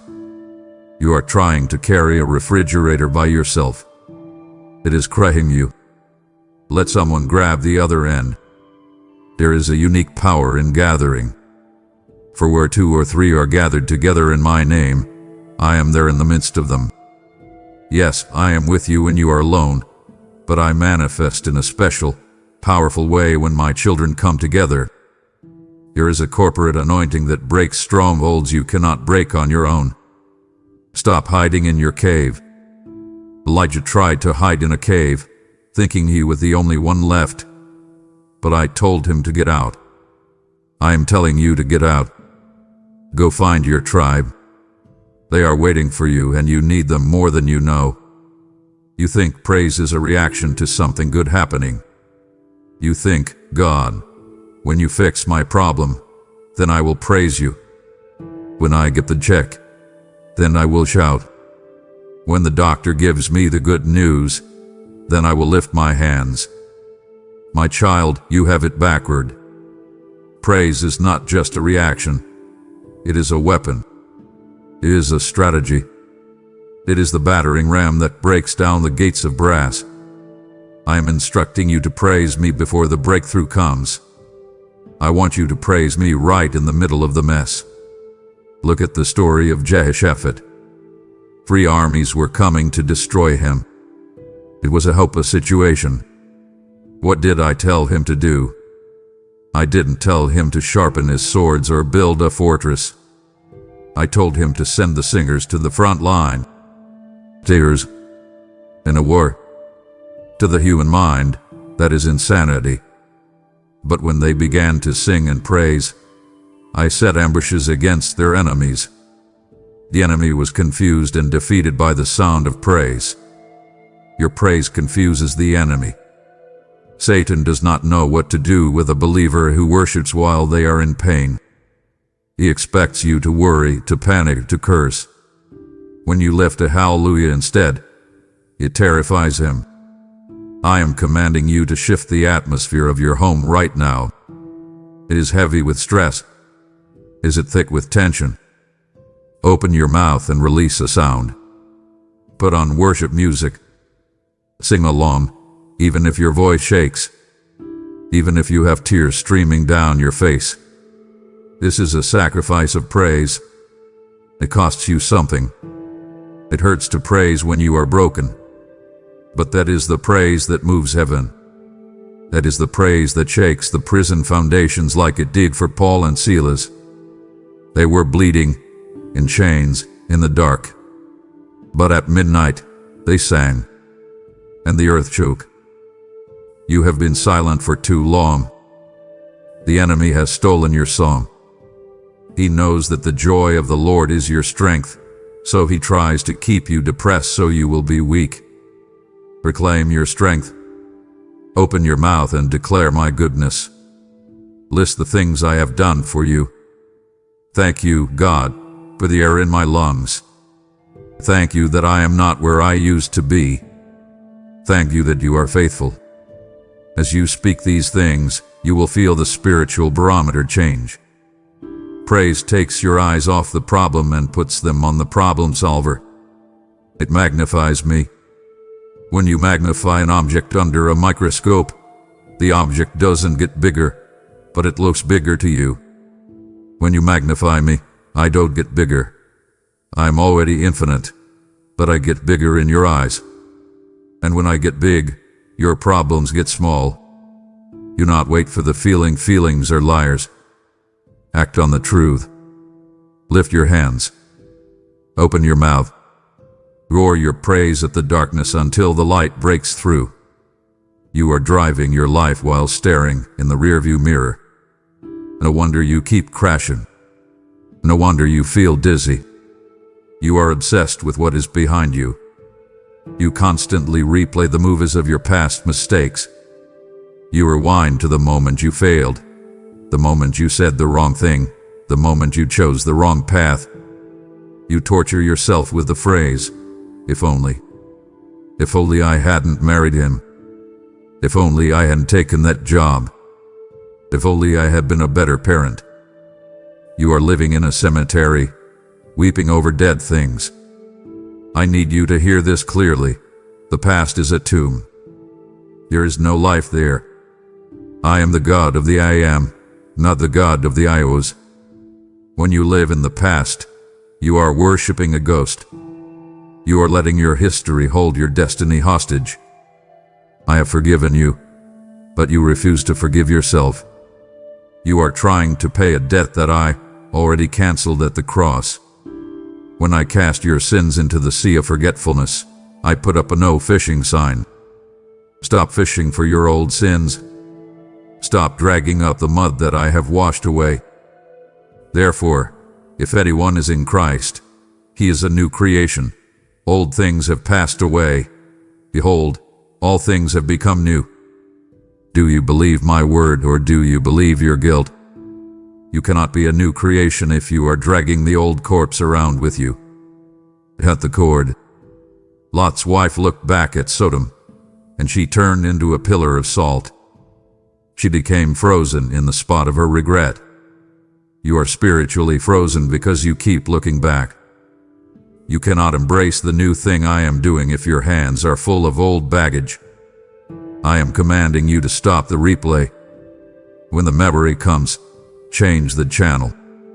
Say no. That is under the blood. That is not who I am anymore. I can redeem your past. I can take your mistakes and turn them into a message. I can take your mess and turn it into a ministry. But I cannot do that as long as you are wallowing in it. I need you to give it to me and leave it there. Press on. Like Paul, forgetting those things which are behind and reaching forward to those things which are ahead. Strain forward. Your future is bright, clean, and washed in my grace. Your past is dark, dead, and gone. Which way are you going to look? Look through the windshield of my promises. The view is spectacular. Let the dead bury the dead. You follow me. Step out of the shadow of yesterday and into the light of today. You are free. Act like it. You are so close to the breakthrough. I can see it even if you cannot. To turn back now would be a tragedy that heaven mourns. You are standing on the very edge of your promised land. Do not be like the generation that turned back in fear and died in the desert. My heart aches to pour out the final blessing, but I need your vessel to be fully prepared.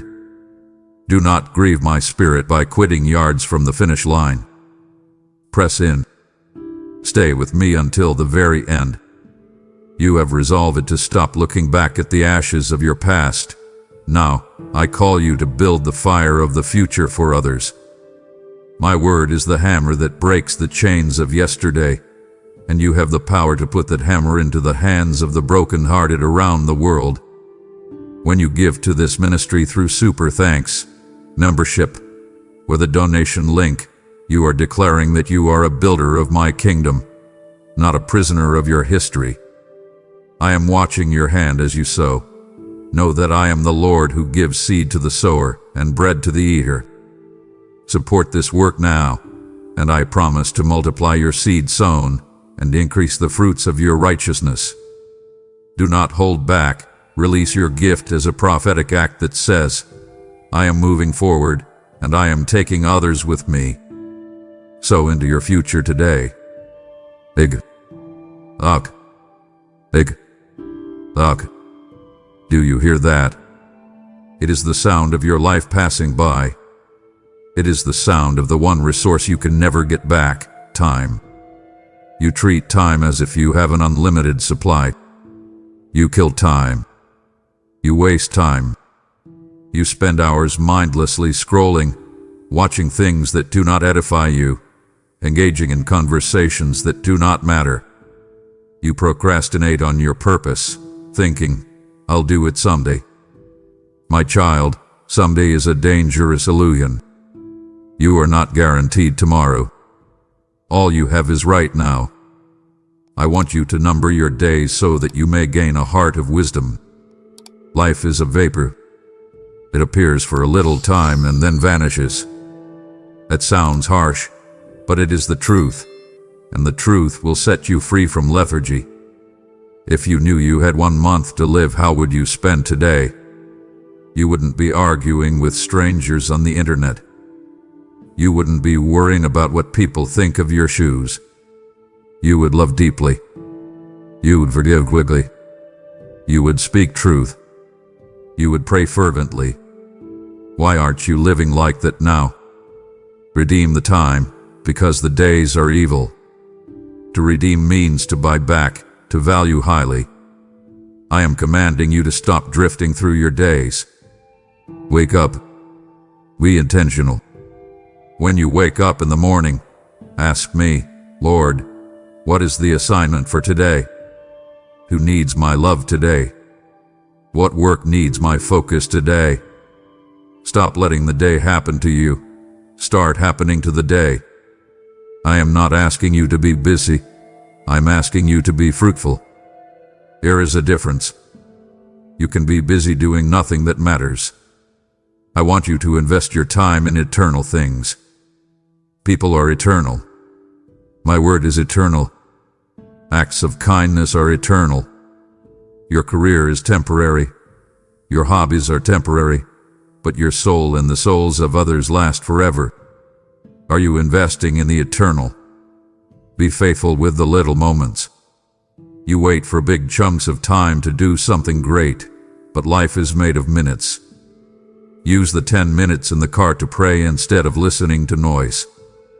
Use the 5 minutes in line at the store to smile at someone and brighten their day. Stewardship is not just about money. It is about minutes. I will hold you accountable for how you spent the life I gave you. Do not arrive at the end with a heart full of regrets and a calendar full of empty activities. Seize this day. This very moment is a gift. That is why it is called the present. Unwrap it with gratitude and use it with purpose.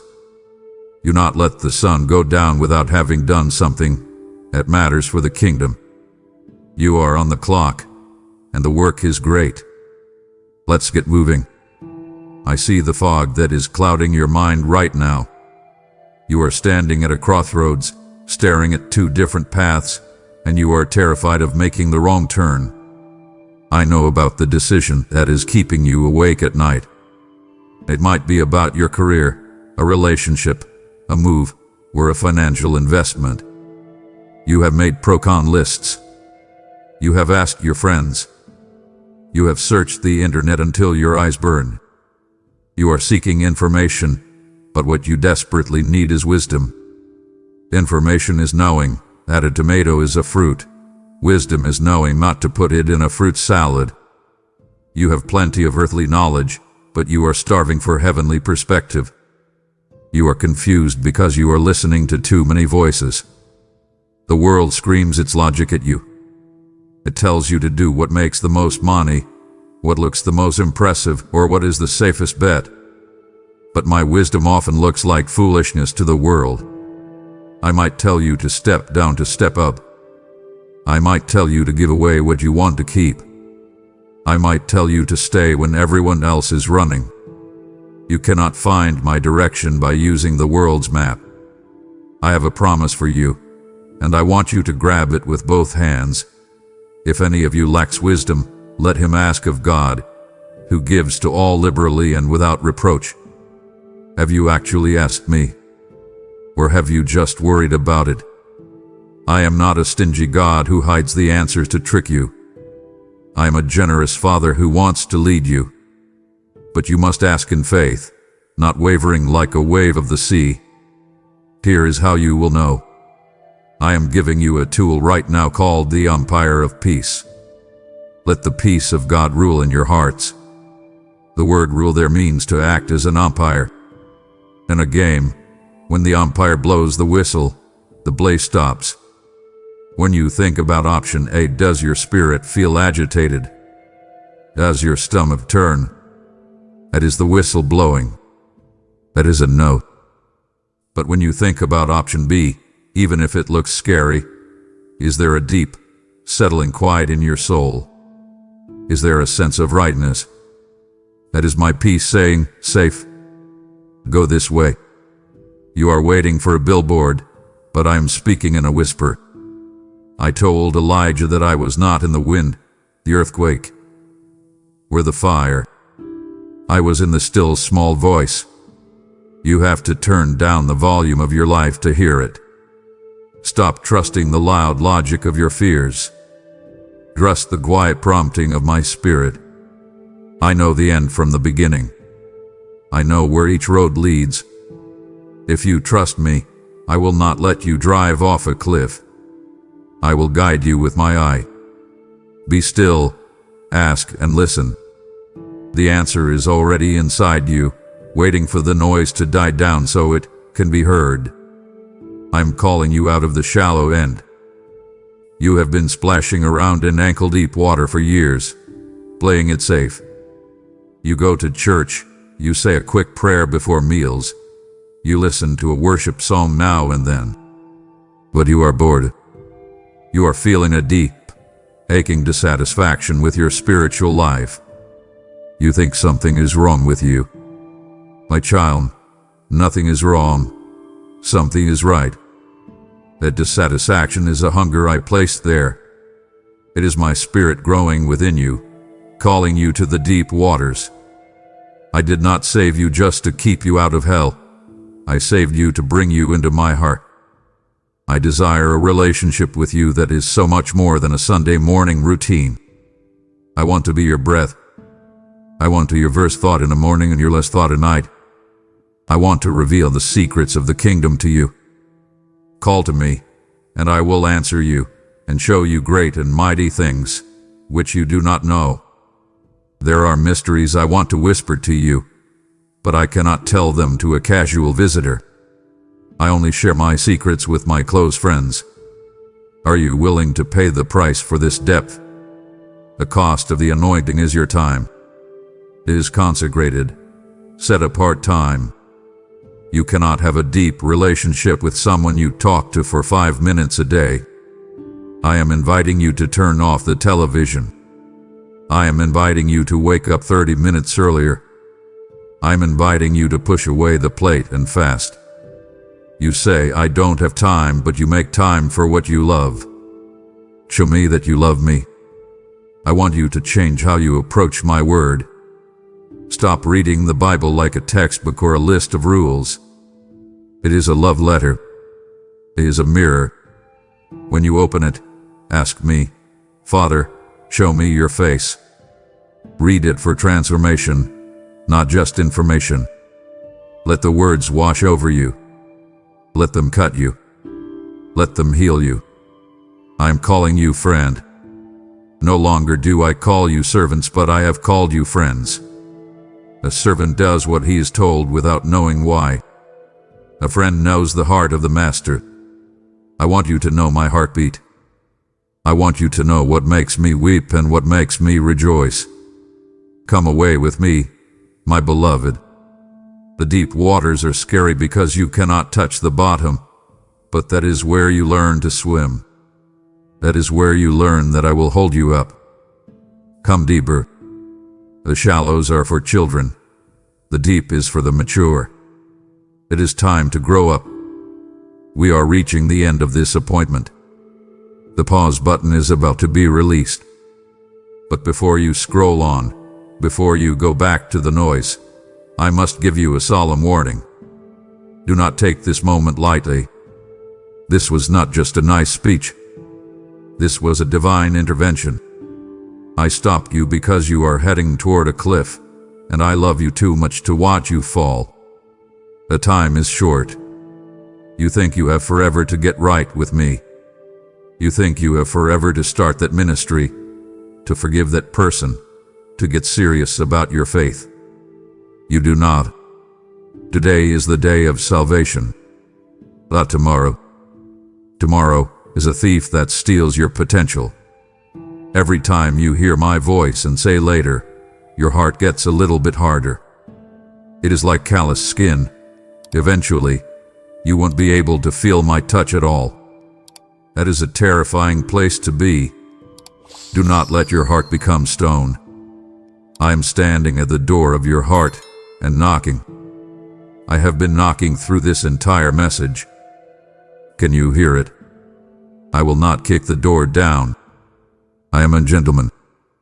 The handle is on the inside. You must open it. You must invite me into the mess, into the fear, into the secrets.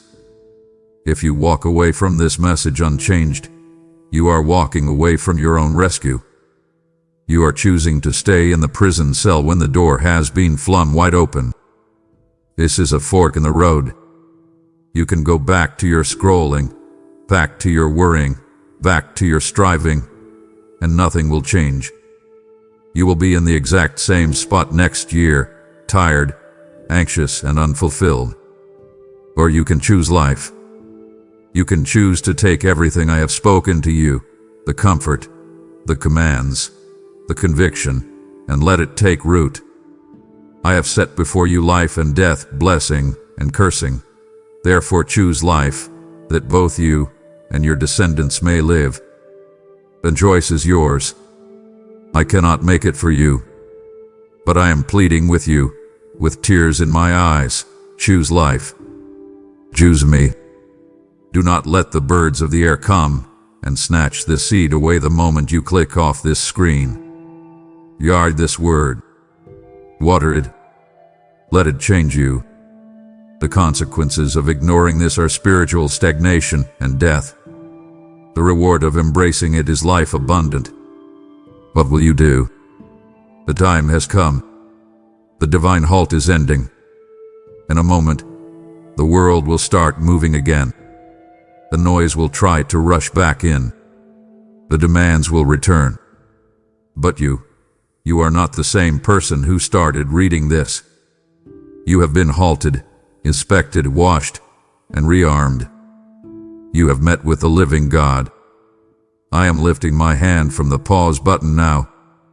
But before I do, I am placing my hand upon your shoulder. Can you feel the weight of my glory? Can you feel the warmth of my approval? I am imparting my peace to you, not the peace of the world that depends on circumstances, but my peace that surpasses all understanding is a guard for your heart and mind. Take it. Wrap it around you like a cloak. I command you now. Unfreeze. But do not just move. Move with purpose. Move with the knowledge that you are a child of the King. Move with the authority of the believer. Walk back into your life, back into your job, back into your home, but walk as an ambassador of heaven. When you walk into a room, the atmosphere should shift because you are carrying me. Remember my promise. I am with you always, even to the end of the age. You will never walk into a room alone again. You will never face a bill alone again. You will never face a doctor's report alone again. I am closer than your skin. I am in your breath. I am sealing this message in your heart with the precious blood of Jesus. The enemy cannot steal what I have planted today. It is deep. It is permanent. It is done. Now look up. Dry your eyes. Square your shoulders. There is a race to run, and you are ready. There is a victory to win, and you are equipped. There is a world that needs your light. Go now, my child. Go in my love. Go in my power. Walk in the light. I love you. This divine appointment was not just for your healing, but to ignite a fire that must spread to the ends of the earth. I am looking for laborers who will not just pray for the harvest but will fund the sickle that gathers it in. By becoming a member, giving a super thanks, or donating through the link below, you are ensuring that this message freezes the tracks of the enemy in another person's life, just as it did in yours. I see your heart to give, and I declare that your treasure is being stored in heaven where moth and rust cannot destroy. As you take care of my house and my mission, watch how supernaturally I take care of yours. Click the link and seal this covenant now. Let us plunder hell and populate heaven together. Do not let this encounter fade into the background of your day. Seal this covenant with a prophetic act of agreement right now. If you are ready to walk out of the valley and into my marvelous light, I call you to declare your freedom publicly below. Type "I receive my breakthrough" as a permanent sign to the heavens and a warning to the enemy that you are no longer stuck in the shadows. This simple act of faith is your signature on my promise, locking in the victory I have just spoken over your life. You it now, my beloved, and watch how quickly I move when my children agree with my word. Amen.